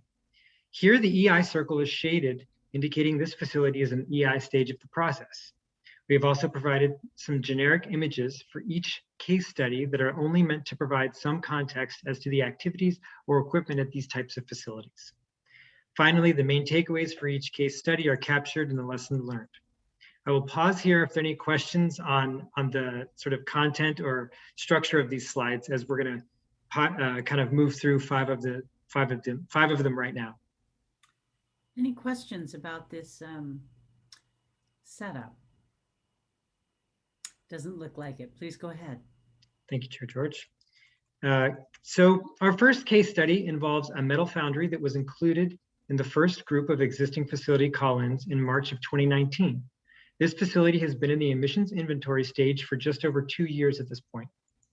Metal foundry activities that emit air toxics are the melting, pouring, and casting of metal melts, as well as torch cutting and grinding of the finished metal products. The primary air toxics of concern from these operations are emissions of heavy metals, and this facility was called in primarily due to concerns of risk associated with emissions of arsenic, hexavalent chromium, manganese, and nickel. What we've learned: there is significant community interest for this facility, which has led to DEQ attending public meetings with multiple neighborhood groups, providing presentations on the Clean Air Oregon risk assessment process in general, as well as the specifics of this facility in that process. As noted, this facility has been in the emissions inventory phase, excuse me, for nearly 2 years. The primary reason that this has taken this length of time is that the facility requested to perform source testing in order to complete their emissions inventory due to the limited emissions data available. DEQ fully supported this proposal. In working with the facility on developing a source testing plan, we ran into several engineering issues that had to be solved in order to ensure that we captured approvable emissions data. This was a significant effort, but the testing was completed this past December and the results were submitted in February. Now that we have this additional data, the remaining parts of the assessment should be completed this year. In addition to completing this facility's risk assessment with more complete and accurate data, the source test results will also provide new data able to be used for similar facilities in future risk assessments. Slide. Our next case study is a new data center. These facilities currently represent roughly 20% of all new facilities that have been required to undergo a CAO or Clean Air Oregon risk assessment prior to permitting. The air toxics emissions from these facilities are solely due to the combustion of diesel fuel in their backup emergency generators. Here we can see the size and scale of these generators in the picture. Many of the larger generator units are on the size of a rail car. A medium-sized data center could have 20 to 40 generators, while a larger facility could have over 100 of these large generators. Currently, DEQ only regulates non-emergency operations from these facilities, and so the risk assessments are performed only on maintenance testing and readiness activities. These facilities are clustered in a few locations around the state in both the eastern and northwest regions. Lessons learned. What have we learned here? This particular example is one of the more recent facilities to apply for a permit and go through the Clean Air Oregon process. And as of preparation, this report, 3 more data centers have submitted emissions inventories, totaling 11 of these new facilities to go through the Clean Air Oregon process. As a result of the increased familiarity with data centers since program implementation began, DEQ has incorporated many of the lessons learned about facility operations and emissions into the risk assessment process, leading to significantly reduced Clean Air Oregon approval timelines. For example, the emissions inventory for this facility was submitted, reviewed, and approved within 2 weeks. DEQ has also been able to gather new air toxics emissions information from source testing, filling significant data gaps on air toxics emissions from diesel combustion from these sources. Next slide. The next example is an existing wood products manufacturing facility. This source was also part of the first group of facilities called into the Clean Air Oregon program in March of 2019. This facility is further along in the CAO process than the other existing facilities and has recently submitted a completed risk assessment to DEQ, our first. As we all know, the wood products industry has a long-standing history in Oregon, and there are a number of these facilities, both large and small, located throughout the state. Activities associated with air toxics emissions from this industry are combustion of wood fuels, plywood, particle board, and medium density fiberboard production, and lumber drying, cutting, and sanding. Air toxics of concern can vary by facility, but typically include volatile organic pollutants like methanol and formaldehyde, as well as metals and polycyclic aromatic hydrocarbons, or PAHs, from wood combustion. Taking a look at what we've learned here, this sector has well understood operations, and there are robust, high quality emissions data available for a wide range of production activities for this sector, provided by both industry research groups and EPA. We have found that these available data are able to provide more complete and accurate emissions inventories without requiring source testing during the assessment process, leading to faster emissions inventory approval times. Something else we have learned during implementation is that just because a facility is large and has emissions at levels which require a Title V permit, this is DEQ's permit category for the state's largest emitters, this does not translate directly, in this case, to high risks. In fact, this facility operates a number of controls which reduce the air toxics emissions and maintain risk below levels of concern. DEQ is currently reviewing the risk assessment for this Title V facility for approval, which is presenting risk below de minimis levels. Next slide. The next case study is another news source that we expect will be experiencing rapid growth in the coming years. These are portable air curtain incinerators, or ACIs. These sources are primarily used to combust biomass and are a cleaner burning alternative to open pile burns. These units use a blower to create an air curtain, or turbulence, that burns the fuel at higher temperatures, leading to more complete combustion and reduced pollutant emissions relative to pile burning. These devices produce a small fraction of the smoke that would otherwise be produced in open burning. Again, the primary toxics associated with these combustion activities for wood are metals and PAHs, or polycyclic aromatic hydrocarbons. What we have learned from these sources: we've learned that there is limited air toxics emissions data available for emissions from these devices, and that the folks seeking to permit these operations may not be familiar with air quality permitting, specifically the Clean Air Oregon risk assessment process. DEQ has worked to provide technical assistance to these new permittees, and in doing so has developed a risk assessment modeling tool which allows these units to relocate without having to complete another risk assessment. We will be able to provide this tool to future ACI permittees going through this process. We have also learned that community engagement for portable sources such as ACIs is challenging. DEQ has been able to provide meaningful community engagement via virtual public meetings and continues to develop communication materials specific to ACIs that could be provided to the public when one of these units is operating in their community.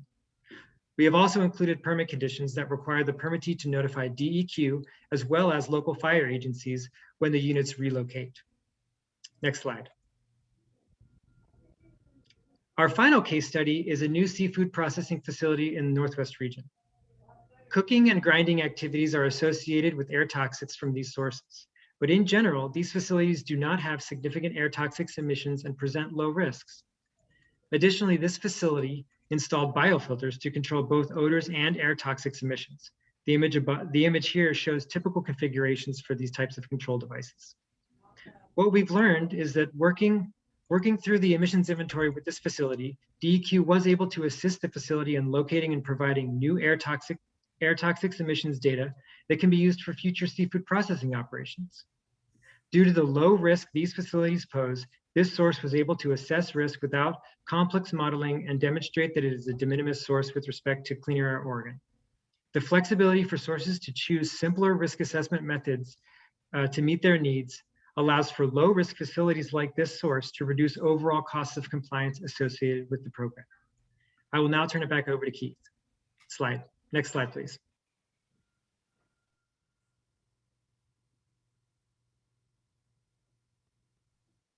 Thank you, JR. So as you can see, there's been little time lost during our first 2 years of implementation. As we've worked through the many challenges inherent with a new program, we've tracked some themes here that provide us some grounding for our ongoing work and serve as a guide to priorities we need to consider for future development of this important program. And I'd like to share some of these with you here today. First, we have to balance priorities for completing complex existing facility assessments and new facilities. We've discussed why some existing facility assessments take longer, but we are learning and will continue to apply this knowledge to help complete assessments more efficiently in the future. Supporting new permit issuance remains a priority, and to address this, we will soon be hiring a new staff person dedicated solely to coordinating and approving these new facility assessments and providing small business technical assistance. Secondly, implementing a new program within the umbrella of an existing program requires integration of staff and resources. So while CAO is a new program, it's really a new part of our existing air quality permitting program. It has been a priority from the outset to make sure that we understand and consider the needs of existing program staff and managers as we roll Cleaner Air Oregon out. We want to leverage the vast knowledge of existing relationships from our long-standing permitting program in our work and ensure successful collaboration as our programs integrate. Next, community members want to know that their input matters. The agency has found that early and frequent communication improves trust, and with new and enhanced community engagement practices, DEQ aims to improve relationships and build this capacity and trust. To get meaningful engagement, we need to continue to develop resources and relationships in surrounding communities across Oregon. This will take time, but with the development of the new toolkit and the hiring of new staff, we feel we're on our way to meeting those goals. And lastly, as we gain experience, program updates will help streamline and clarify requirements and further develop DEQ's air toxics programs overall. This program is only partially established. Additional rulemaking will be needed to stand up new parts of the program and update the rules in a way that improves the efficiency of implementation and ensures a health protective program. Next slide. So this is the last slide, and here's just a look at what the Commission can expect to see in the near future and down the road related to Cleaner Air Oregon. So later this year in 2021, DEQ intends to propose rules for the air toxics program's alignment rulemaking. This current rulemaking process proposes to align various portions of the Oregon State Air Toxics Program, which was established several years before Clean Air Oregon, with Cleaner Air Oregon.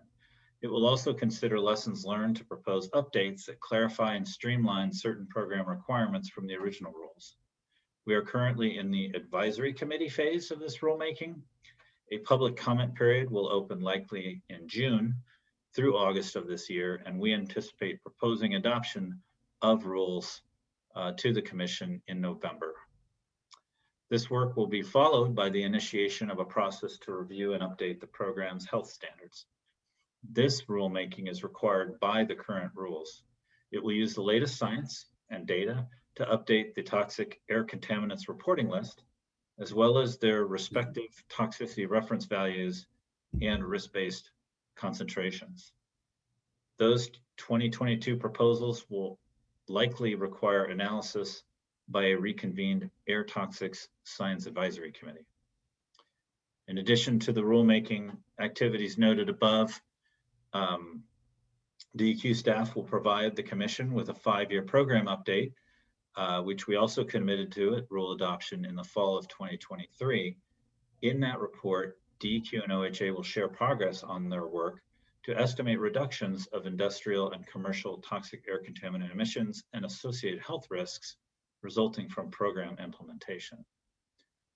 Ultimately, these results should help inform the EQC's future decision anticipated in 2029 to adopt Cleaner Air Oregon non-cancer and cancer benchmarks. Until 2029, benchmarks are set as directed in statute by the 2018 Senate Bill 1541. This information will also be used in DEQ's report to the legislature regarding the costs and benefits of the established benchmarks and those modified as required in 2026. Success for the program in the near future will result from balancing program development and implementation needs while maintaining open lines of communication with stakeholders. The program must remain protective of public health benchmarks, provide regulatory certainty for those involved, yet be flexible enough to provide innovative and practical solutions for the many new challenges. DEQ welcomes the input from the Commission on this program and future actions for Clean Air Oregon. And at this point, I want to thank you, Chair George, and members of the Commission for your interest in this informational update on Clean Air Oregon. Thank you very much for the update. Commissioners, Director Whitman, any comments or questions? Thank you, Chair George. I'd like to take this opportunity to talk for a moment about a particular individual who's really been key in what's a very significant effort to launch this program for Oregon and for Oregon DEQ. And you just heard from him. He's very unassuming, J.R. Giska. And I can't exaggerate when I say that without him, this program would not be as far along as it is. JR brings technical brilliance, passion, and a relentless doggedness to progress for the program, to the work. There have been a number of difficult issues for the program to work through, but the thing to really take away about JR is he does his work with a smile and with a sense of humor, and his enthusiasm and dedication to the program is really infectious for the whole team and really helps pull the whole team along. So JR, thank you for all your work for the program and for Oregon. Really, really appreciate it. And I'm glad you got to participate in this update today, and the Commission got to see a little bit of the great work that you do every day. Chair George, Commissioners, Director Whitman, thank you very much. I'm really honored to be here and doing the work. So thank you very much. Well and truly, that well said, Director, and thanks to everyone who's been a part of this. I think as most of these commissioners on the meeting today came on board, this was just getting ready, Cleaner Air Oregon, to be passed. And so this work, we know, has been in the forefront for DEQ for several years now, and to beginning to get these updates, understand how it's unfolding, to hear the good news that it is not deterring new emitting businesses from siting in Oregon. This is all really great news, and it's very promising that we'll look forward to see additional reports on this progress. So really want to thank the whole team. We want to thank all the people who participated in those advisory committees. You know, anyone who's done that knows it's a long process, and it can get, there can be times where you wonder what's going to come of it all. And here's an opportunity to see this program really developing and to have grown out of the work of so many people. So this is a really great update today. I want to thank everybody. Commissioner Kyle. Yeah, I was eagerly waiting this update, so I'm glad to see it and glad to read through it. I did have just a question, if you don't mind. In the staff report, the tables that are on the last pages, so table 1 and table 2, I had trouble kind of following what you were trying to present in those. Would you mind clarifying those 2 tables for me, please?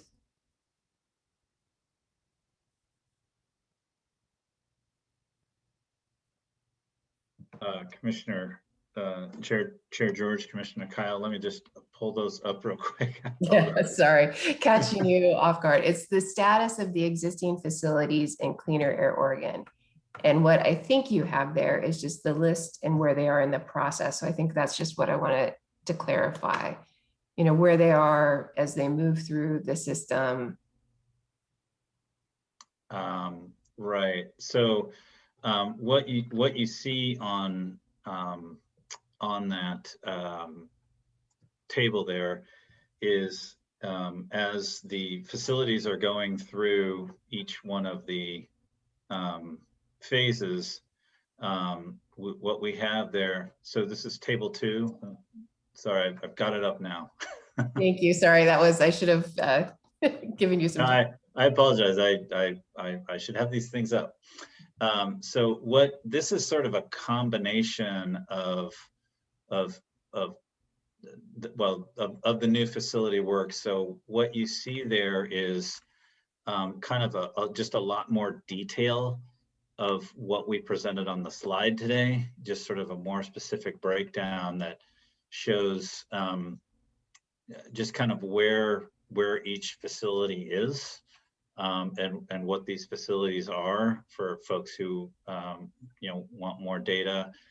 So there's just a little bit more detail there.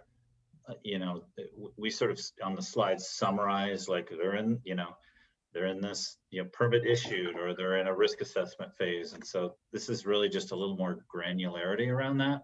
Okay. Yeah. So I hope this isn't too confusing. Chair George, Commissioner Kyle, if I may just add a little clarification. Table 1, as you know, we called a limited number of facilities in. So that table 1 is status of those facilities that have been called in. I think if you look at the first column, it sort of says where in the process they are. Here's the stepping, the emissions inventory process, risk assessment process. So that's the name of facility. Identify which facility, what stage of the process. Ultimately, you have to go through the permit issuance to come out at the end, and I think that's hopefully that's clear on a table 1. Table 2 is the new facilities and where they're going to. So that's a difference between the two. Okay, thank you. That actually helps. So it's and you're saying that it's, as this was a new program, so of course there's a learning curve for everybody, but this process of moving through is now moving quicker for the permittees.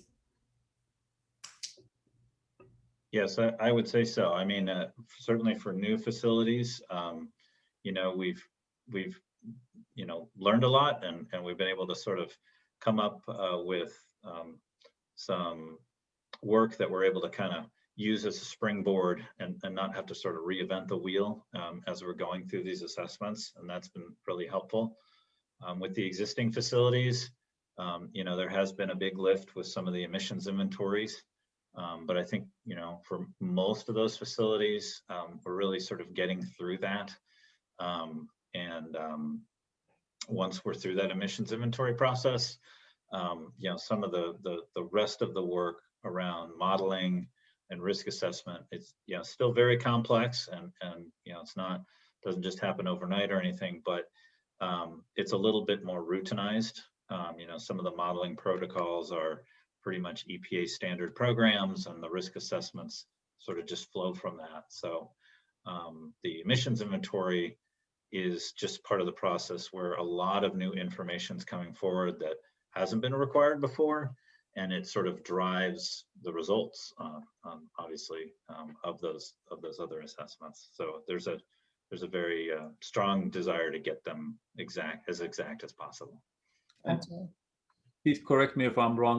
That steps in CAO, the second column, essentially follows sequential order. So once they're through the emissions inventory, they submit the modeling protocol, they submit the risk assessment plan, and then conduct a risk assessment review. So, those we're hoping to get more of those facilities that are in the emissions inventory stage pushed down through the end and through the risk assessment process. But as you can see, there's been as a JR reviewed, there's been emissions inventory development, and has been complicated by some facilities wanting to do stack testing, and for us to get the right information, and I think that's one of the lessons learned here is how much we are learning through this process, through this program about our air toxics emissions, and the sort of be gathering information. It's been quite enlightening.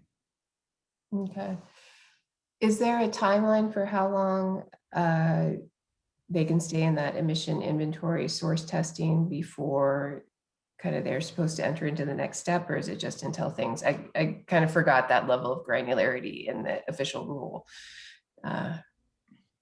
Yeah, Chair George, Commissioner Kyle, there are set timelines established in the rule for each phase. And yeah, I won't go through exactly what they are, but there's also allowances for extensions in time, which we've been granting fairly routinely. In most cases, there's certainly a sort of a hurdle to clear before we'll just grant an extension. But part of the process in us, as the rules were stood up to find a way to ensure we're able to sort of keep the thing moving forward, was to create those timelines for the process. Excellent. Okay, that actually really helps, because I was curious, kind of going back between the website and what companies had been pulled in versus where they were. So thank you for clarifying what those tables were.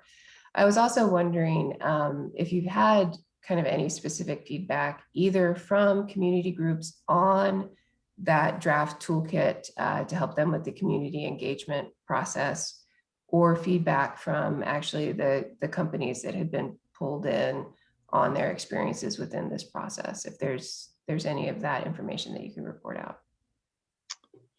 Sure, Chair George, Commissioner Kyle. So just to clarify, your question is input from those groups about that toolkit?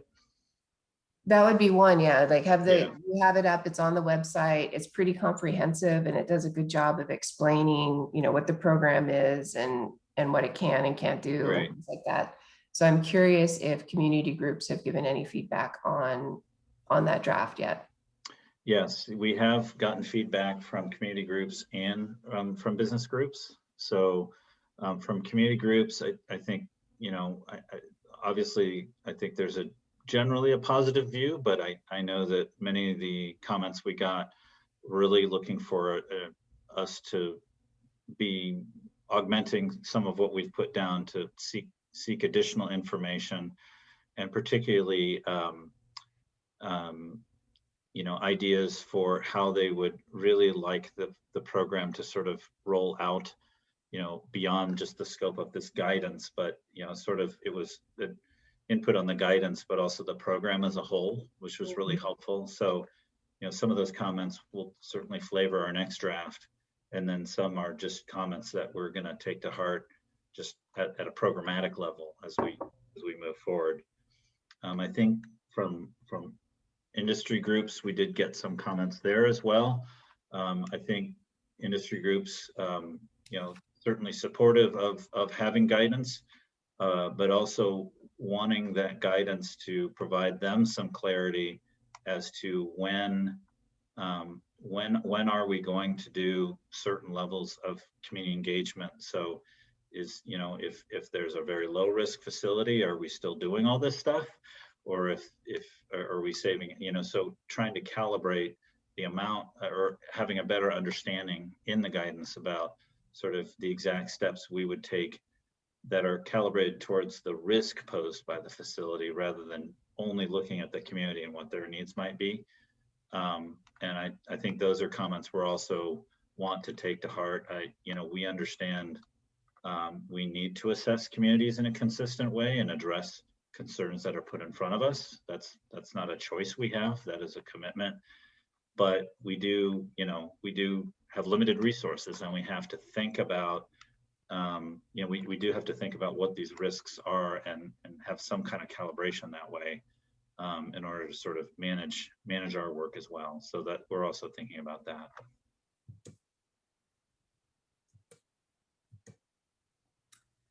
Well, thank you. Any other comments or questions for this presentation? Okay. Again, thank you, everybody. Really informative. It was great to see.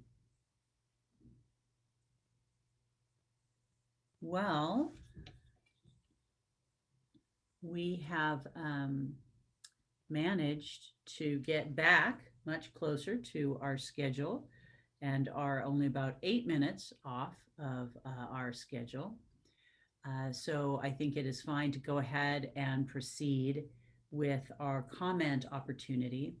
As folks who are familiar with the EQC are aware, we generally have a few different comment opportunities throughout the course of our meeting. And one, of course, is always just an open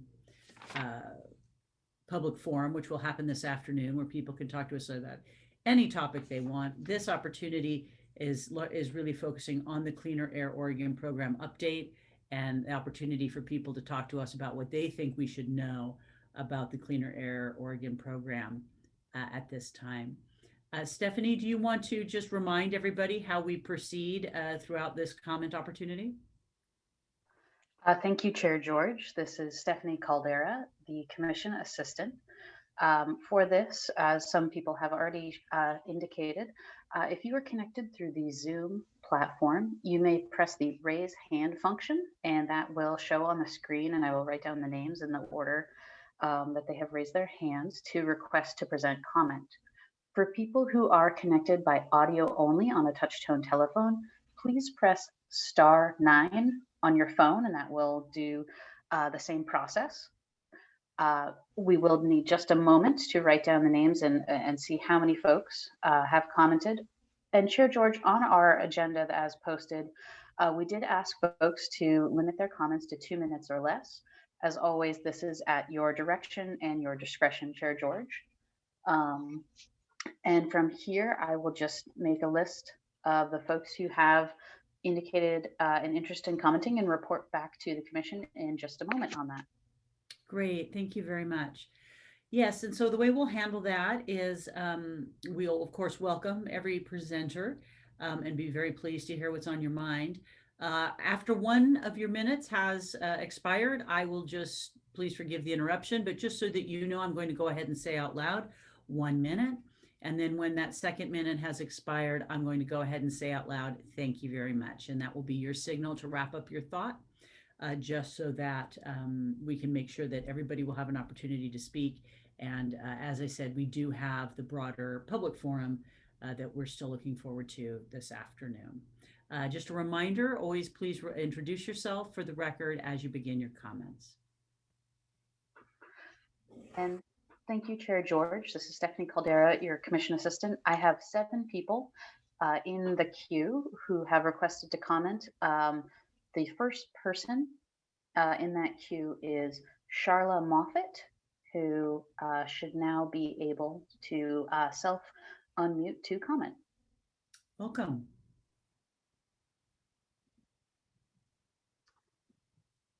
Okay, can you hear me, Chair George? Yes, we hear you very well. Okay, excellent. Thank you so much. Chair George and members of the Commission, I'm Charla Moffett, Director of Energy, Environment, Natural Resources, and Infrastructure for Oregon Business and Industry. Thank you for the opportunity to speak to you today.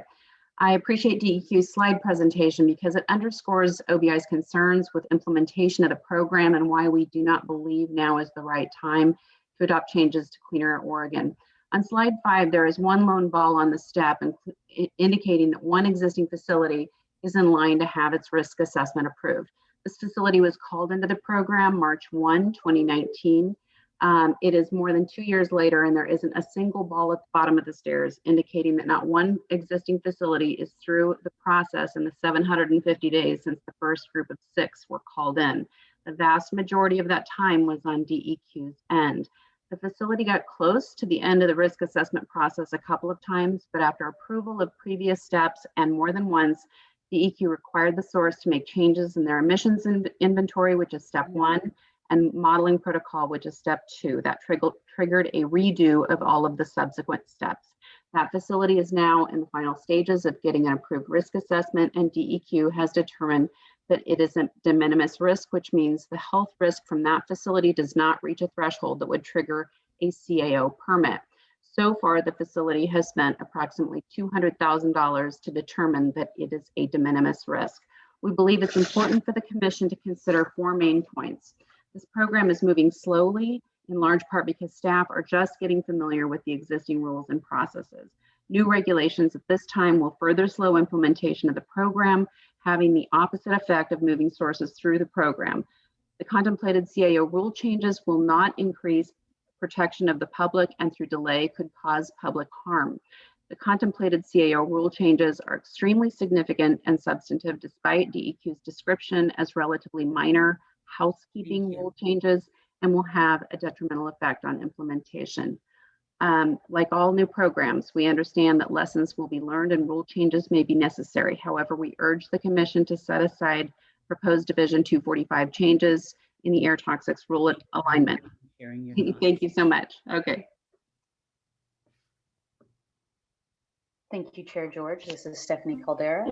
The next person in the list to comment is Gregory Sotier, who should now be able to present comment. Welcome. Hello, Chair George and Commissioners. Can you hear me okay? We hear you well. Great. My comments will be brief. I'm with the Cully Air Action Team, by the way, and we're kind of a frontline community for a lot of industrial polluters, as well as a very diverse community. And we're kind of happy with how CAO is rolling out.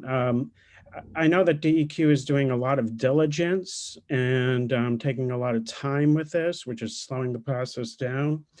But as Keith Johnson mentioned, the learning that's coming through the risk assessment is very, very valuable. Of course, that learning should be leading to action, as all learning should. And hopefully that will also lead to a focus on risk reduction, especially with new regulatory oversight coming from either this commission or legislative agencies, or just the DEQ listening to the community members who are concerned about the health and safety of their community. I do have a concern with data access. I know that JR has been doing incredible work crunching the data, and oftentimes in the tables that are part of the website access portion of Cleaner Air Oregon, even though there's a key at the top of the tables, it's very, very difficult to figure out how dangerous releases and emissions are. Sometimes the percentages are way, way up there in the thousands of %, but it's really hard to figure out what that actually means. We do know in our community that we have a lot of nuisance odors and we have a lot of, respiratory illness problems. So there has to be a cause for that effect. However, I also want to compliment, DEQ and community engagement, especially Kenzie Billings and Raul Preciado Mendez. I hope I'm pronouncing his name correctly, because we're having a presentation here in Cully in a couple of weeks. Wow, a bird just hit my window. We're having a presentation here in Cully in a few weeks, and we really look forward to the information DEQ is going to provide. And in closing, I would just ask the EQC to, for their continued support of Cleaner Air Oregon. It's really having a positive effect on our communities where air pollution has been a really significant problem in the past. Thank you. Thank you for sharing your thoughts with us today. And thank you, Chair George. The next person who I have in my list to comment is Catherine Salzman, who should now be able to present comment. Welcome. Hi, thank you, Chair George and members of the commission. My name is Catherine Salzman. Can you hear me? Hear you great. Okay, great, thank you. I serve as an alternate on the Cleaner Air Oregon Rules Advisory Committee, and I'm a member of the Eastside Portland Air Coalition. I've lived for over 30 years and raised a family in the neighborhood that was poisoned for decades by heavy metals from the Bullseye Glass Company. That's how I became involved. I just have a couple of quick comments, and I really applaud the Cleaner Air Oregon process. I think it's, even though it's bumpy and there's a lot of back and forth and it's sort of an iterative learning process, I think it's, I'm pretty optimistic that it's going to do what it's supposed to do. But I just want to underscore what I think is the main weakness with the program. and I'd like this, I just want this to be on the record. It's baked in because of Senate Bill 1541. The risk action levels for existing facilities that were established by 1541 are not health protective as the program is supposed to be. As everyone knows, for non-cancer health impact, a hazard index of 1 is the definition of health protective. Current statute allows existing facilities to pollute up to a hazard index of 5 or 3 in some special cases before risk reduction is triggered. This is unacceptable and is by definition not health protective.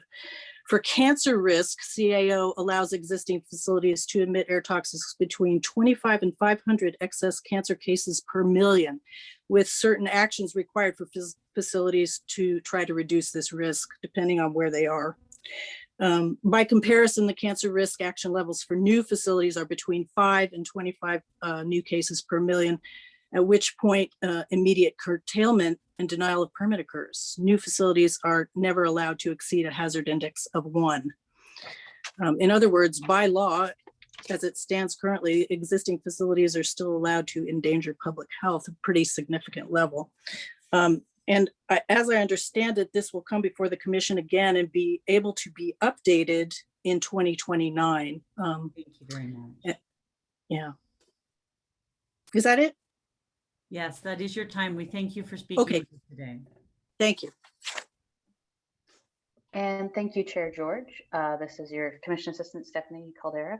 The next person who I have in the list to comment is Tony Haru. And to note, Chair George, we have had 2 additional raised hands for our list for a total of 9 people total today. But Tori should now be able to comment. Welcome. Thanks, Stephanie, and thank you, Chair George and Commissioners. Hello, for the record, my name is Tori Hiru, and I'm the Program Director for Neighbors for Clean Air. I do want to take a moment to appreciate the much needed shift that CAO represents in our state's regulation of air pollution. When I was studying air quality regulations in law school, I was shocked to learn that Oregon's air toxics regulatory scheme was not taking public health into consideration, and so I'm really relieved that's no longer the case and we're on the right track with the Clean Air Oregon program. If done right, this program has the potential to greatly improve how we regulate air quality in the state. Already, we have so much more information about actual emissions of air toxics from industrial facilities than we ever have before. Having said that, there are certainly concerns at this point about how effective the program is at actually reducing risk. It is striking that after 2 years, we don't have a single existing facility that has made its way through the process. Having been in contact with DEQ staff to request updates, because as you know, Greg mentioned, it's not always up to date on the website. I can say there doesn't seem to be any end to the extensions that are being granted for polluters to submit requested data. As per the program update, we only have a completed risk assessment for 1 of the single facilities of the 14 that have been called in. Having facilitated the completion of similar risk assessments via good neighbor agreements with other industrial facilities, I can say that while they are complex, it is totally possible for these assessments to be done more rapidly. I hope that proposed alignment rulemaking reflects DEQ's ideas about how to improve the timely implementation of this program due to lessons learned. Community members most sorely need air quality improvements from the existing facilities that prompted the creation of this program, more so than new facilities even. Neighbors for Clean Air also has concerns regarding meaningful community engagement throughout this program, but those are reflected in comments that we have delivered to DEQ. And so within the time constraints of this comment, I'll just say that I hope the agency is committed to learning from the past 2 years and working to improve this program to meet its stated intent to reduce the risk to human health posed by industrial facilities. Thank you for the opportunity to comment. And thank you, Chair George. This is Stephanie Caldera. The next person in the list to comment is Lisa Arkin, who should now be able to comment. Welcome. Hello, this is Lisa Arkin. Thank you very much, Chair George and Commissioners. I'm the Executive Director of Beyond Toxics, a statewide environmental health and justice nonprofit. I've served on the CAO Rules Advisory Committee since its inception, and I want to start off by saying I'm proud of the possibilities that CAO brings to protect public health, and I think the staff is doing a good job. Beyond Toxics works closely with industrial air toxics impacted communities in Marion, Lane, and Jackson County. I want to bring up two recent examples of potential problems that have come up for communities when a facility is called into CAO. Number one, the Covanta Waste Incinerator northeast of Salem in Marion County attempted to submit substitute emission data to CAO from facilities owned by the parent company that were located in British Columbia and other locations where plants are newer or subject to stricter regulations. They attempted this rather than provide their own actual data from their older facility. We're pleased that CAO staff took our recommendations seriously to reject substitute data and has required Covanta to do local emissions monitoring. The takeaway, each facility must do their own emissions monitoring and not be allowed to substitute data from other facilities. Second, J.H. Baxter in West Eugene, Lane County is a wood treatment facility and a creosote chemical plant. The DEQ recently issued a notice of violation and a fine for $250,000. J.H. Baxter operated for months with their primary evaporator and control equipment offline. We must ensure that CAO adopts strict requirements around malfunctioning equipment and other upset conditions, including startup and shutdown, leading to worst case scenarios. These scenarios are when toxic air emissions increase and pose a risk to communities. Also, this facility continues to delay submitting their emissions inventory information. Takeaway, CAO must require full reporting and continuous monitoring representative of worst case scenario conditions. That's the only way we're going to get data that truly protects downwind vulnerable communities, and there should be a limit on extensions. Thank you very much, and we hope the EQC will support the staff and impacted communities. Thank you. And thank you, Chair George. The next person who I have in the list, the display name is Oregon Forest and Industries Council, and they should now be able to comment. Welcome. Thank you. Good afternoon, Chair George, Vice Chair Barrasso, members of the Commission. My name is Michael Eliason. I'm the General Counsel and Director of Government Affairs for the Oregon Forest and Industries Council, a trade association representing major forest products manufacturers in Oregon. OFIC members have been involved in the Cleaner Air Oregon program since its inception and have participated in the Rules Advisory Committee since the first rulemaking. When the program was first contemplated, we had major concerns with its depth and complexity. Although regulated entities have done their best to implement this intricate program, our members have found it even more challenging than ever imagined. Most businesses have had to retain both an air quality consultant and an attorney to satisfy the requirements of the regulations and guidance. This has led to complicated and costly submittals and significant back and forth between the facilities and DEQ to move through each step of the process. Before all Group 1 facilities had been called into the program, DEQ initiated another rulemaking in November of 2020 to address inconsistencies between the Oregon Air Toxics Program and Cleaner Air Oregon. What is unfolded is something much different, which has resulted in significant and substantive proposed changes to the program. If these changes are adopted, facilities, only one of which has received an approved risk assessment since they were called into the program in March 2019, will again have to redo work in progress and to some degree start over, further delaying implementation of the program. I cannot emphasize enough what a laborious, slow, and expensive process this has been for the first facilities called in, and the number of times DEQ has essentially required them to go back to square one. When significant and substantive rule changes are introduced into this new complex program, it causes disruption on both sides that slow the process and prevent more facilities from being called into the program. This happened when the hazard index rule was adopted in 2020. The point of this program is to reduce human health risk. At this point, the only facility with an approved risk assessment turned out to be a de minimis risk. While that's excellent news, the 2 years it took for them to get through the process and the multiple times DEQ required them to go back to the beginning and redo work is having a significant impact on the agency's ability to get facilities called in that may pose a larger risk. OFIC believes that all parties, including the public, would be far better served if DEQ would wait to contemplate additional CAO rule changes until the first group of 20 facilities are fully through the program with approved risk assessments and CAA permits. Thank you for your thoughts. The rules shouldn't be updated at some point. However, we don't believe the time to do that is now. We've urged DEQ this learning curve with the first group of 20 sources, look at how that went and determine what else needs to happen with the program at that point. By waiting to update the rules. Appreciate you sharing your thoughts. We do need to allow other folks to speak. You bet. Thank you. Thank you very much. Thank you, Chair George. The next person in the speakers list is Jessica Applegate, who should now be able to present comment. Welcome.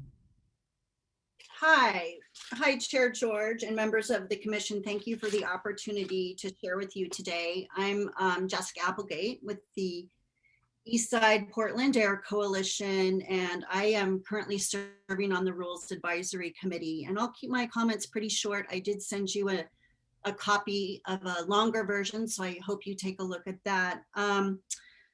Three things really stand out to me in terms of some possible gaps. First of all, I'm filled with pride, and at the same time, I have some disappointment with CAO. So I'll start with my disappointments first. I really feel like the focus needs to be on what the health effects are from the things that people are breathing. And for example, the Bullseye community still has not received a public health assessment. We still don't know what happened to us. I think this should be in the forefront of any community engagement that DEQ and hopefully in partnership with OHA does.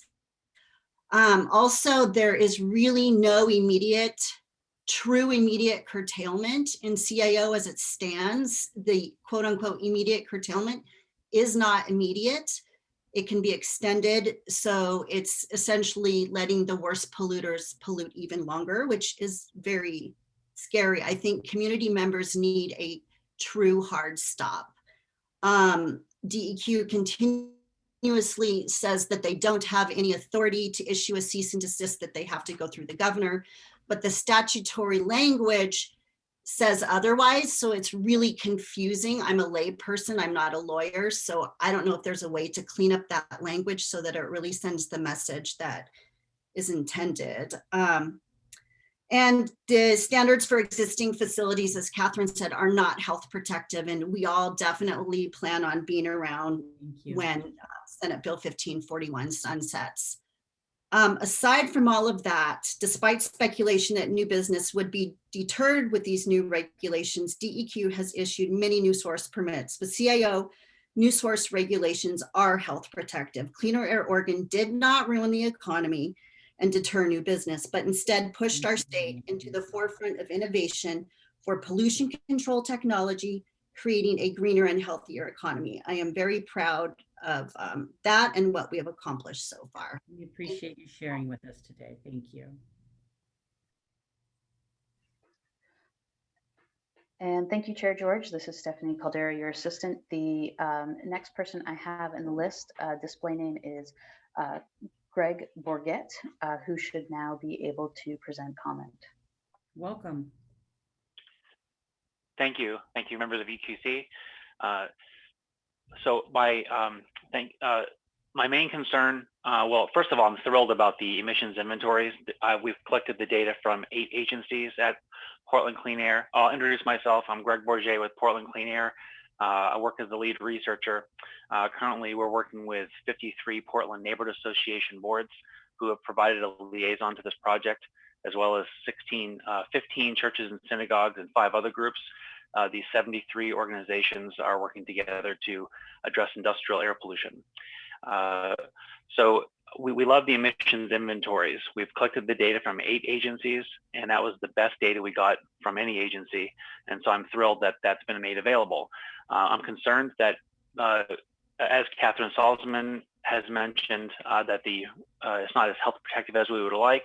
Also, only 9 industries are being called in the next 3 years in the Portland area. So other than new industries, everyone else is not addressing human health at all. or does not require to. I'd like to draw your attention to the Linton tank farms. The Linton tank farms are reporting their emissions using a formula called AP42 to Clean Air Oregon instead of actually testing the actual emissions. In Chelsea, Massachusetts, and in South Portland, Maine, the EPA has ordered the 2 tank farm owners with the same exact type of internal floating roof tank and asphalt tanks used in Linton. And they found that they're emitting emissions through measurements that are 30 times higher for the same kind of tanks that are found in Linton. My concern is that the Linton tank farms have wildly underestimated their emissions, and then therefore they'll be called in because that's what they're using for the call-in process. Thank you. Thank you very much for your thoughts.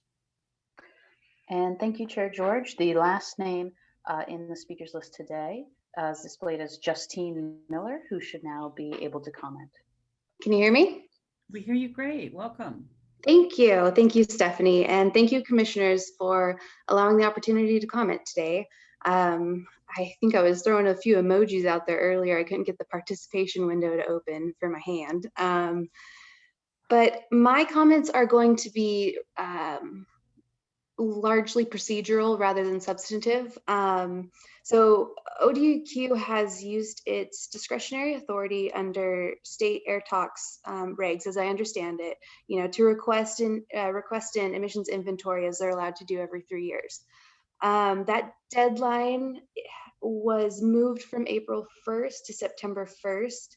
And then ODEQ also has, I think, more of a mandatory authority to require the submission of an EI once a facility has been called in. So for me, my name is Justine Miller, and I am with Mutual Materials Company.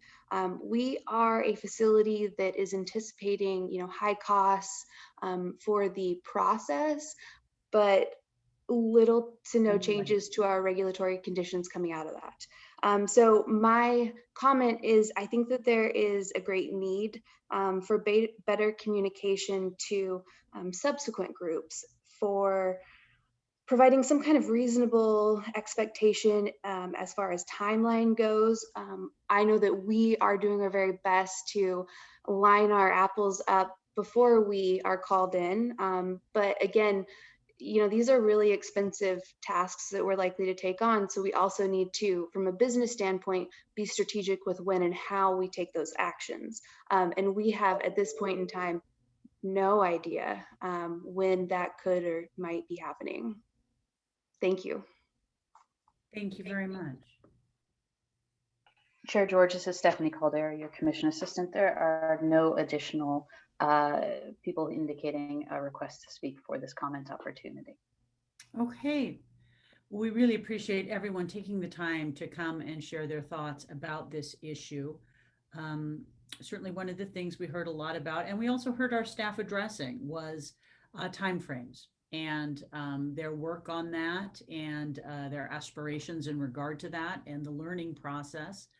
I know one of the reasons we have these opportunities is then to also provide staff and possibly the director the opportunity to kind of respond to some of the ideas shared. And we have our director's report tomorrow afternoon. So I don't know if there's anything more to say about that at this time, or if you might comment on that tomorrow afternoon, Director.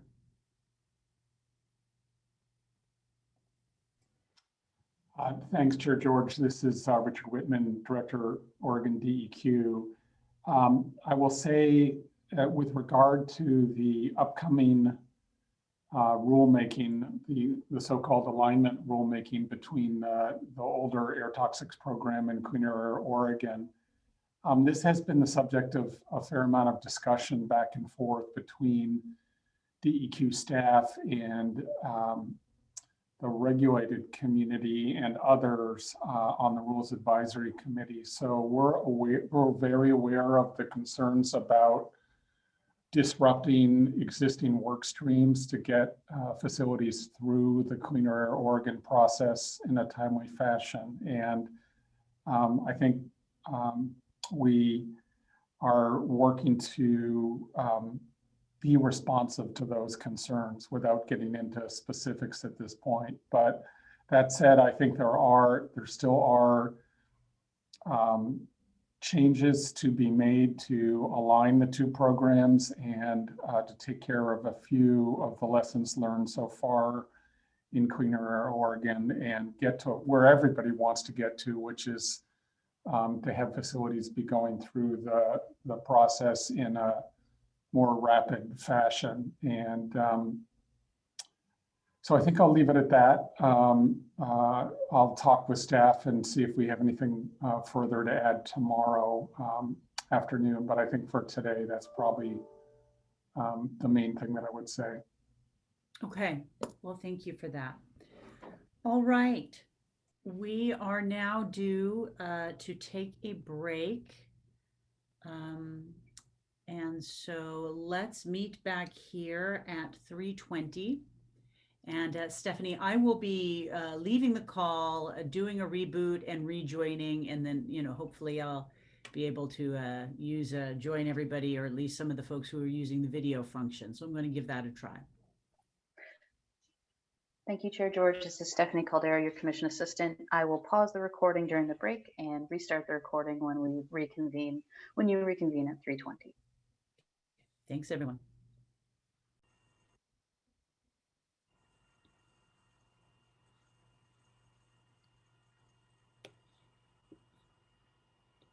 Thank you. All right, there, I think, yes, is everybody that we need to proceed. Please speak up if that is not the case. I think we have everyone. Good. All right, so our next item is an informational item about the Oregon Environmental Protection Act. And I think Director Whitman and Ali Mirzakhalili will be leading us through this one. Welcome back, gentlemen.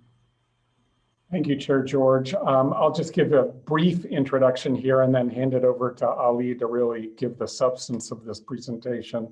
There's not a lot to report in terms of new actions from the federal government to roll back environmental protections under the Oregon Environmental Protection Act. There are several specific items that Ali will speak to, but it is a short report this time around. So with that, I'm just going to go ahead and turn it over to Ali to go ahead and make the presentation. Thanks, Ali. Thank you, Director Whitman. Good afternoon again, Chair George, Commissioners. Again, for the record, my name is Ali Mirzakhalili, Administrator for Air Quality Division, and I'm here to present two items under review for Environmental Protection Act. There are two under a new source review update and one regarding hazardous air pollutants. I'll be brief with those other details in the report that we've submitted, and that's before you. The essential new source review regulations that were finalized by EPA. One is regarding the accounting, the emissions accounting system, and that's under how sources become subject to new source review regulation. That's for a major source requirements, major source permitting that requires them to do ambient air quality analysis, requires the controls installation, etc. The old project, the old rules required that required the emissions to be calculated as a first step without consideration of any reductions that would take place at the facility for applicability. EPA's action essentially allows them to consider reduction and therefore avoid applicability. Essentially creates a new off-ramp for becoming subject to the rules. This is not that impactful in Oregon, to be candid with you, because of the way we run our new source review program. We have a delegated program under plant-wide limits that we establish. That's how we manage applicability of our existing sources. So, and these rules are not mandatory for adoption for those states that are SIP approved, which we are. We get to manage it as our own way. We don't have to adopt this. The second policy change is more troubling, which is how they define begin actual construction. Begin actual construction is essentially what a facility is allowed to do prior to obtaining a permit. Traditionally, there are limited activities that can be done before getting a permit. We didn't want to for sources to have asset in the ground rights essentially established and say, okay, it's already been built. What are we going to do? And force permitting. That's been a leverage point in the past in some jurisdictions. So for major source application installations, that hasn't been allowed in the past. EPA is changing that definition, allowing a lot more to be done without obtaining a permit. We think it has impact on public participation and making real changes in the design of the facility through permit negotiation. So we think that's problematic, and we recommend not adopting that provision in our rulemaking as well, and staying with the old definition of begin actual construction. The other item before you is the regarding hazardous air pollutants. EPA had a long-standing policy that once a rule was adopted and a source became subject to that rule under air toxics program, and they installed the controls necessary for under major source definition, that they could not subsequently reduce the emissions below major source threshold and essentially become not subject. And one of the cases that the example they used for supporting that was if a source is 100 tons of air toxics, and as a result of control requirements, they're required to install a thermal oxidizer, for instance, at 99% control efficiency. They reduce the emissions by regulation to 1 ton. So that has the major source threshold is 10 tons. They didn't want the source to be able to either run the control less efficiently and bring the emissions up to 9 tons, essentially have a tenfold increase in emissions, and yet avoid the requirements. And that's, they said, once you become subject to the rule, you remain subject to the rule. But EPA's in this round of rulemaking has changed that policy, and they say you can get out of that requirement. Again, we think that's without consideration of this backsliding and what the impact would be. They looked at 34 examples as opposed to, we have 34,000 sources in the country, thousands actually. The exact number I don't remember, but this is there is an issue, and but it is one that we can we don't have to adopt following that requirement.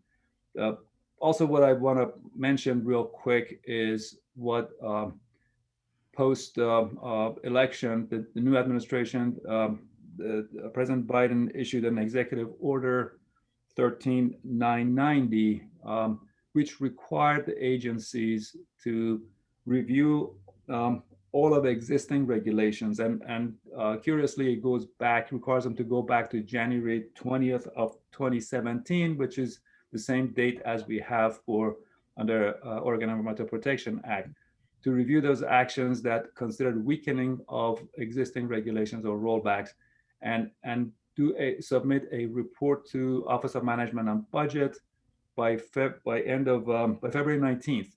That report was supposed to have been submitted, and EPA has done the review. Their list of measures that they considered that there were rollbacks are with OMB. We haven't seen that list because I think it was done prior to confirmation of the administrator for the agency, so they don't want to release that. I think we will see that list shortly. I believe there will be a great deal of overlap between this items that we have identified as rollback and what EPA internally has identified as rollback, including these items that I just presented to you. So we think even the absence of our action, EPA is likely to reverse course on some of these measures, and we should know that soon. There's another deadline coming up for under the same executive order, which is in mid-April of this year, that they're supposed to submit a list to OMB again of measures that they will address for by the end of 2025. So there's a short term that the first list was they will do reversal by the end of the year. The second list by the end of the term. So I'll stop here and if there are any questions, I'll be happy to answer. Well, it sounds like you could have saved them some time and sent them, you know, your series of updates to us, and they could have cribbed right off of those. Commissioner Mosby. Yeah, thanks, Ali. Thanks for the update. My question is more of a monetary thing. Obviously, the Title V, if you went with the EPA, what's a typical Title V permit cost? What kind of a cost savings would it be for someone that's been in the Title V program and all of a sudden, if they went with the EPA ruling where they got their emissions lower and they didn't have to, what would be a typical cost savings? Chair George, Commissioner Mosby, it depends. I can't directly answer that question. Depends what type of permit they end up getting. Some of the ACDP permits, a standard ACDP is about the same as a Title V, you know, depending on the emission rates. If the emissions are low and this thing becomes a complicated standard ACDP permit, then you know they have the you saw the permit fees, if you recall, that we increased. They're on par. I think it's but if they can if they become subject to a simple ACDP or basic ACDP, that would be it's certainly a financial advantage. And we're not suggesting that there is no pathway to get out of Title V permitting, but it's not an automatic election of not doing so, and we don't want relaxation of the controls. We don't want a source to essentially turn off their controls or run it less efficiently, and create an incentive for them to do that. So that's why if they maintain the controls and to go through a re-permitting process, I think that's a possible pathway to get there. Could you potentially do a probationary period, like say a 3 to 5 year, rather than it sounds like the EPA, you know, you go from 1 year to the next and not be in Title V, but if you did a probationary period of 3 to 5 years where they could phase out, where you're still testing them, and they probably would still pay the Title V fees, but they have some period where you would be assured that they're using proper equipment and proper guidelines and meeting the non-Title V requirements. Is that an option at all? Commissioner Mosby, I think that important thing is the applicable requirement, and getting out of the major source threshold, it puts them into an area source category, and they're not subject to those requirements and therefore not subject to the standards. How we maintain those standards and subject the source to it, that is the way we're doing it is through the Title V program. Once you become subject to those applicable requirements, they are continuous. So long as you maintain you want to operate, they become subject to it. That has to be if voluntarily agree to maintain those controls and retain those in their permit. It's how what happens in the future if they change, if the source changes their mind and you don't have the same requirements and same enforceability that you do under Title V program. I hope that answered. Thank you. Any other questions? All right. We then are ready for our open public forum I made reference to earlier, and this is similar, a time for the public to talk to the Commission about or environmental or public health issues of concern to you. And so just as we did before, Stephanie's going to help us out by creating the list of folks who wish to speak. And I will let her remind everyone of the process for that. Thank you, Chair George. This is Stephanie Caldera, your Commission Assistant. For people who wish to present comment during this item, if you are on the Zoom platform, please press the raise hand function. This is usually found at the bottom of your participants panel. If you are connected only by phone, please use *9 on your touchtone phone. That will also indicate to me your interest in commenting. As people sign up to comment, Chair George, we will need just a minute from you to sort of make the list and a tally, and I will report back to you shortly on the number of people in that list. For people who are commenting today, our posted time limit was 3 minutes or less. Chair George will advise as we begin, based on the number of people signed up to comment regarding that as well. I do ask, since your display name may not be your actual name, to please introduce yourself by name. And if you are formally representing an organization, to note that when you begin your comments.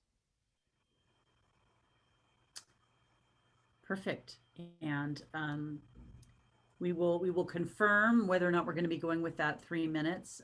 What we likely often do, because we often have folks who will, join us during the public comment forum and raise their hand, but we'll confirm that before beginning.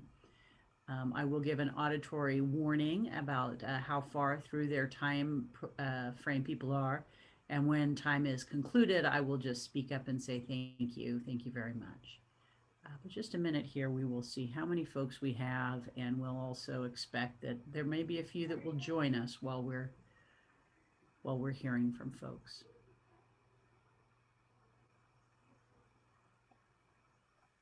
And thank you, Chair George. This is Stephanie Caldera, the Commission Assistant. So far, I have 3 people who have indicated their interest to comment.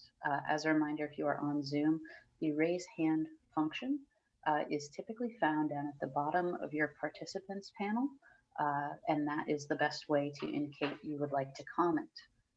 So Chair George, if you are ready, I can bring in the first commenter at your direction.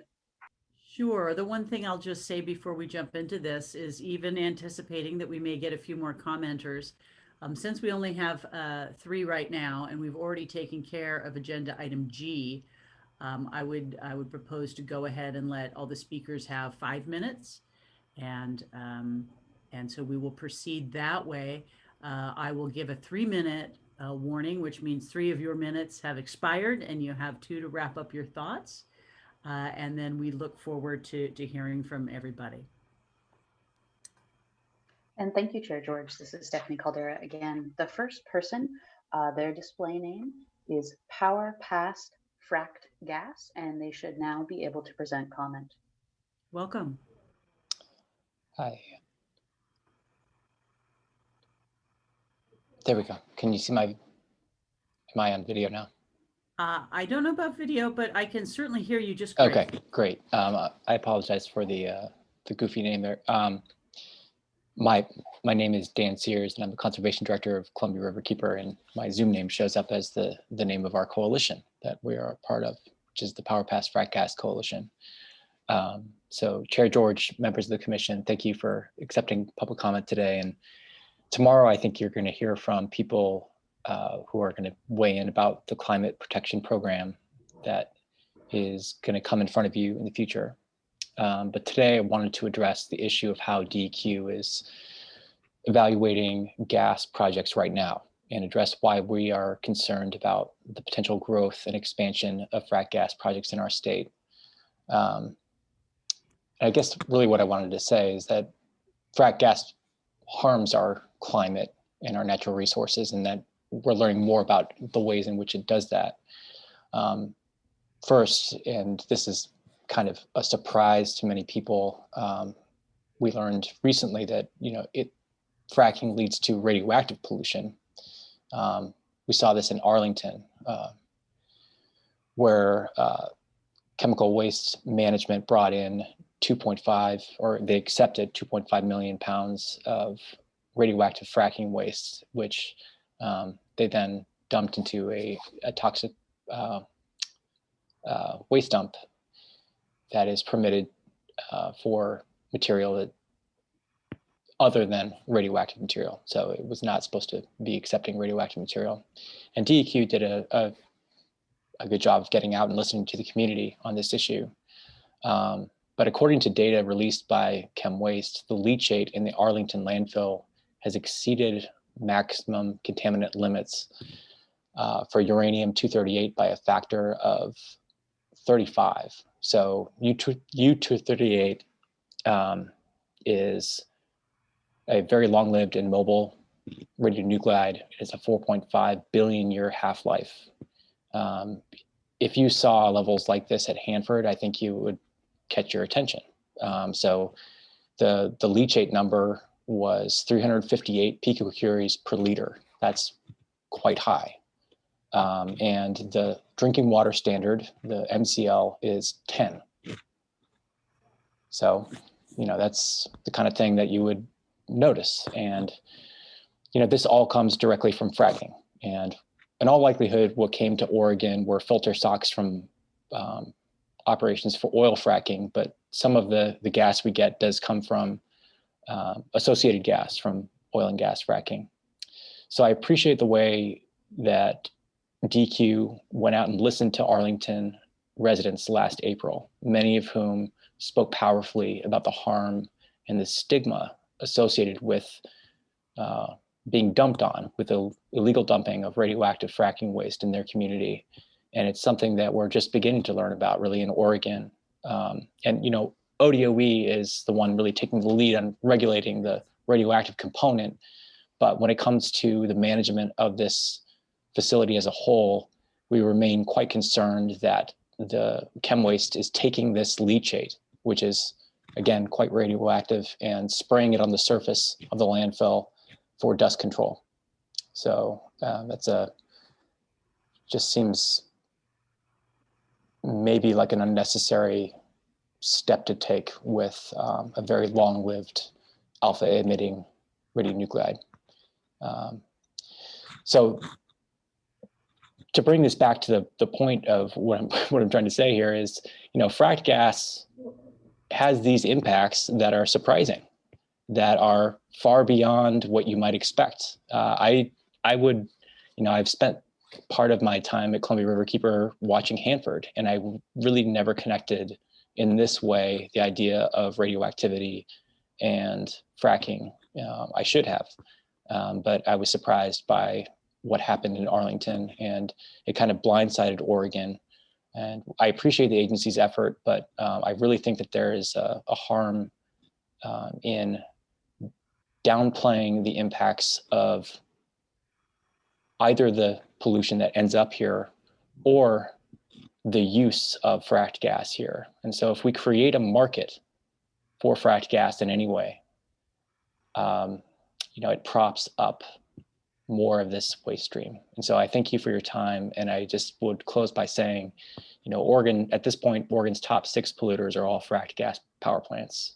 And that's something that folks are starting to take note of. Thank you very much for all your work.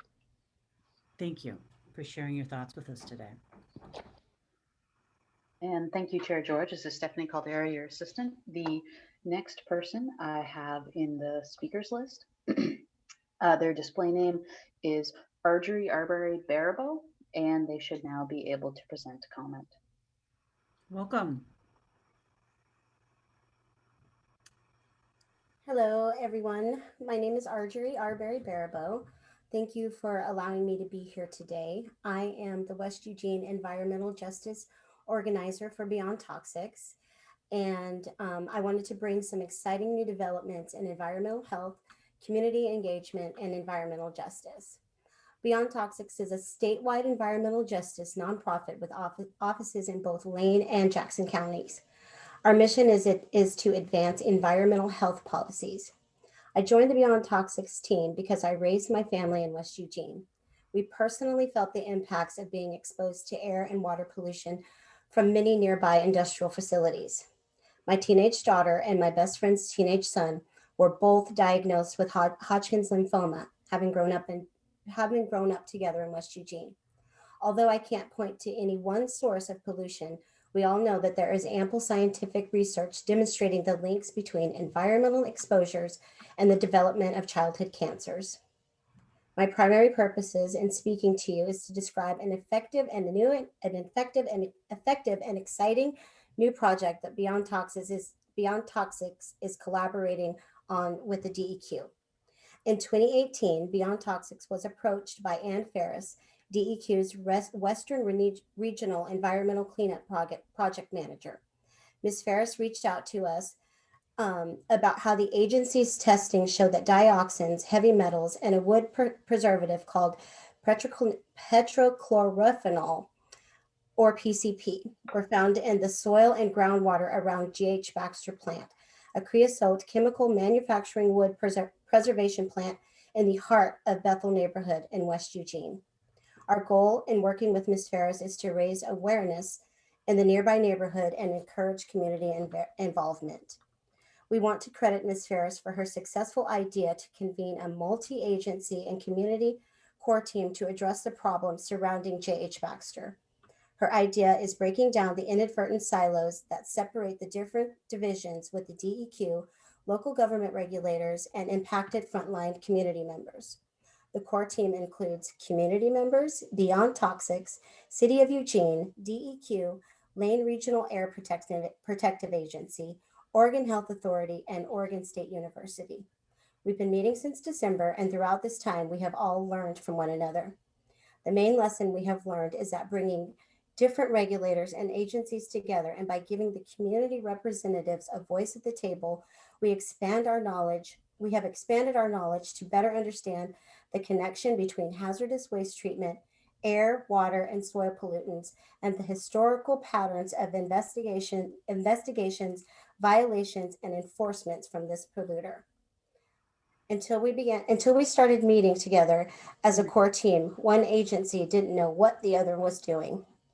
For example, the DEQ's Hazardous Waste Division shared the documentation that J.H. Baxter is classified as a significant non-compliance facility with intentional and repeated permit violations. That fact was unknown by all the other agencies. Just last month, the DEQ issued a fine for willful violations by J.H. Baxter's hazardous waste permit for nearly $250,000. This information should prove important to LRAPA, which is in the process of assessing J.H. Baxter's air toxic emissions as part of the Clean Air Oregon program. Beyond Toxics recommends to the EQC that the commissioners learn more about the project and support the DEQ staff to expand a collaborative model for other communities near large polluters. Our community in West Eugene knows that the industrial pollution affects all parts of our lives, from the air we breathe to the soil our children play in. We believe a multi-agency collaborative team that is able to look at the possible exposure routes that harm frontline communities is effective and a comprehensive approach to solve the problems of environmental pollution and community health. Thank you. Thank you very much. Does anyone have any questions? We don't at this time, I don't see that, but we appreciate you sharing the information about this work and this collaboration. And if we do have any, we will follow up. Thank you. Thank you very much. And thank you, Chair George. This is Stephanie Caldera, your commission assistant. At this time, I have one person still remaining in the speakers list. Before I introduce that person, Chair George, if I may, for anyone who is connected to the meeting through the Zoom platform, if you would like to present comment today during public forum on general environmental and public health issues to the Environmental Quality Commission, please use the raise hand function, typically found in sort of the participants panel on your Zoom platform, to indicate your interest in speaking. If you are connected by phone, please use *9 on your touch-tone phone to do the same. And we will check back in if additional people come to comment. Until then, Chair George, the next person in the speakers list is Justine Miller, who should now be able to comment. Welcome. Can you hear me? Hear you great. Wonderful. Thank you, Stephanie. And again, thank you, commissioners, for the opportunity to provide commentary. I actually have two comments now, kind of dovetailing off of Argery. I would like to reiterate the need generally for administrative enforcement and compliance, regulation, implementation, to consider a more multimedia perspective. I think that kind of pulling down the silos between the programs within DEQ as you reach out and work with the regulated community really would create some major efficiencies and cost savings in theory for both the state as well as the regulated community. So, you know, stakeholders always matter, and when you're getting the regulators together to bring a multimedia approach, it kind of gives us a little bit more to work with. Sometimes you can create solutions by looking to other programs and how it interacts with the one that is at issue. Okay, so my second comment speaks to the 1200Z presentation. I guess my comment really is just, it's not more towards the substantive. So without diving into that, I just kind of wanted to note how well constructed the rulemaking package was. As someone who, you know, previously worked as a rule writer under both water and air programs, I have some idea of the time and effort that likely went into creating the deliverable that I see. So kudos to that. And then I also wanted to quickly add my thanks to ODEQ's water staff for their time in helping to address questions and concerns that have come up. You know, again, we try really hard to strategically plan for increased, new, updated regulatory requirements and conditions, and they were great at answering our calls for how the transition to the new permit will work for us. I would say specifically Ms. Daria Gnecco and Mr. Michael Kennedy. So thanks to them. Thank you. Thank you for sharing your thoughts. That's wonderful to hear. We always appreciate it when we hear that the communication is going well and in a way that's working for all the parties who are impacted by these regulations. So thank you very much for sharing that with us today. All right, I'm not seeing any additional hands. Do you see any, Stephanie? Chair George, this is Stephanie Caldera, your Commission Assistant. There are no other raised hands showing on my panel as host for the meeting of people who are interested in presenting comment during public forum. Okay, well, we know we have yet another opportunity on the greenhouse gas programs tomorrow. So we will certainly get to hear more of folks' thoughts and ideas about the work that we're doing here together. Oh, did we get one last person for public comment? Yes, Chair George. Thank you. This is Stephanie Caldera, your Commission Assistant. Irene Jackson has raised their hand to comment and should now be able to unmute if they wish to present comment. Welcome, Irene.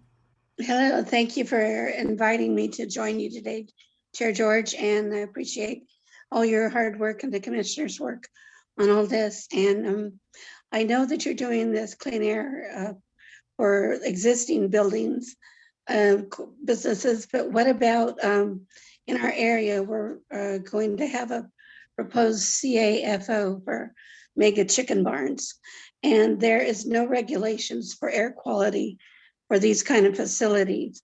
And I want to know, number one, how to get one before the operating process proceeds, because they're got their application turned in and they're working on their waste management plan. And part of that waste management plan is disposing of dead carcasses that happen in these enclosed barns where up to yearly 500,000 chickens are enclosed in these barns, and there's a high rate of die-off from overcrowding and pecking and that kind of thing. And they're going to have to administer their waste management plan, and whether they're going to use burners or have it transported out, or however they're going to do it, compost or whatever. And so with the fans that they use with this high amount of manure in the area and everything like that, I really feel that there should be an air quality requirement for this kind of facility. And I think that should be part of the process for their application before they're ever allowed to operate, because in the town of Staten, there's one that's going to be on a proposed one on Porter Road.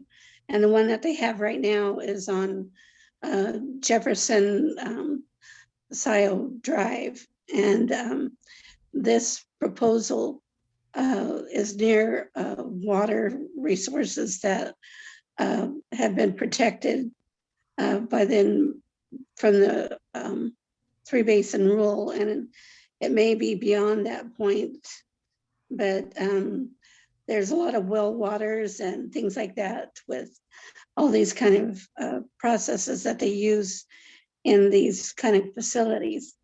And those are large concerns. I know we're just addressing air quality right now. So how does one go about getting this regulation started? My past history with the DEQ is I worked with the DEQ, the EQC, and the state legislature on getting Kinross Mining not to come to our community up the canyon. And Mark Hatfield made the Opal Creek the wilderness area. And so that kind of is what locked that in. And so that's some of my previous experiences as activism. And then I've also gathered the most signatures in Marion County to get Measure 76 on the ballot to have lottery funding for water, wildlife, and other resources. And so my concern is big on this because we're going to be surrounded by there's a talk of three of them: Scio, Jefferson, and Scio, Jefferson, and out by Staten, or as Almsville is what his technical address is. So I have a concern of this concentration, what the air quality is going to be for our area. And I know that these kind of plants are connected to this blue baby syndrome. And with this many plants in the area, I have a lot of concerns about regulations for all of this. And the public hasn't been given much notice about this. And then there's only a 30-day process to comment once they supply their waste management plan. But without an air quality permit for all this, are we going to just have to? I'd rather be proactive instead of reactive is what I'm trying to say. What can we do as citizens and residents of this area? Well, thank you very much for sharing this information with us. I don't know, maybe tomorrow we can speak to whether or not, or under what circumstances, air quality permits are necessary by the DEQ. But we thank you for sharing your thoughts with us today. Okay, thank you. Thank you. All right. Any last commenters? Chair George, this is Stephanie Caldera, your Commission Assistant. There are no remaining raised hands on my dash bar here as host for public forum today. Okay, thanks very much. Director Whitman, anything else that you have for us today?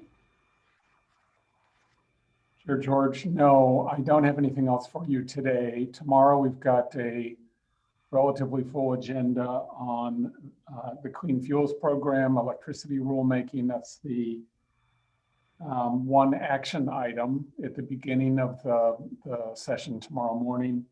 And then we have a number of informational items, including a fairly major update on what's going on with the climate protection program, along with an opportunity for public comment on that. So I think we do have a full agenda for tomorrow, but at this point, I wouldn't suggest moving. I'm not sure we're set up to be more direct to move anything to today's agenda. So I think we'll just, if it's okay with you, call it a day a little bit early today and get a little extra rest in preparation for tomorrow. I think that is a good recommendation. Yes, we have a full slate ahead of us tomorrow, and I don't think anyone will mind if we finish up a little bit early today.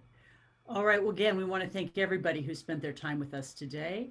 And the EQC will now be in recess until 8:30 tomorrow morning. Thank you again, everyone.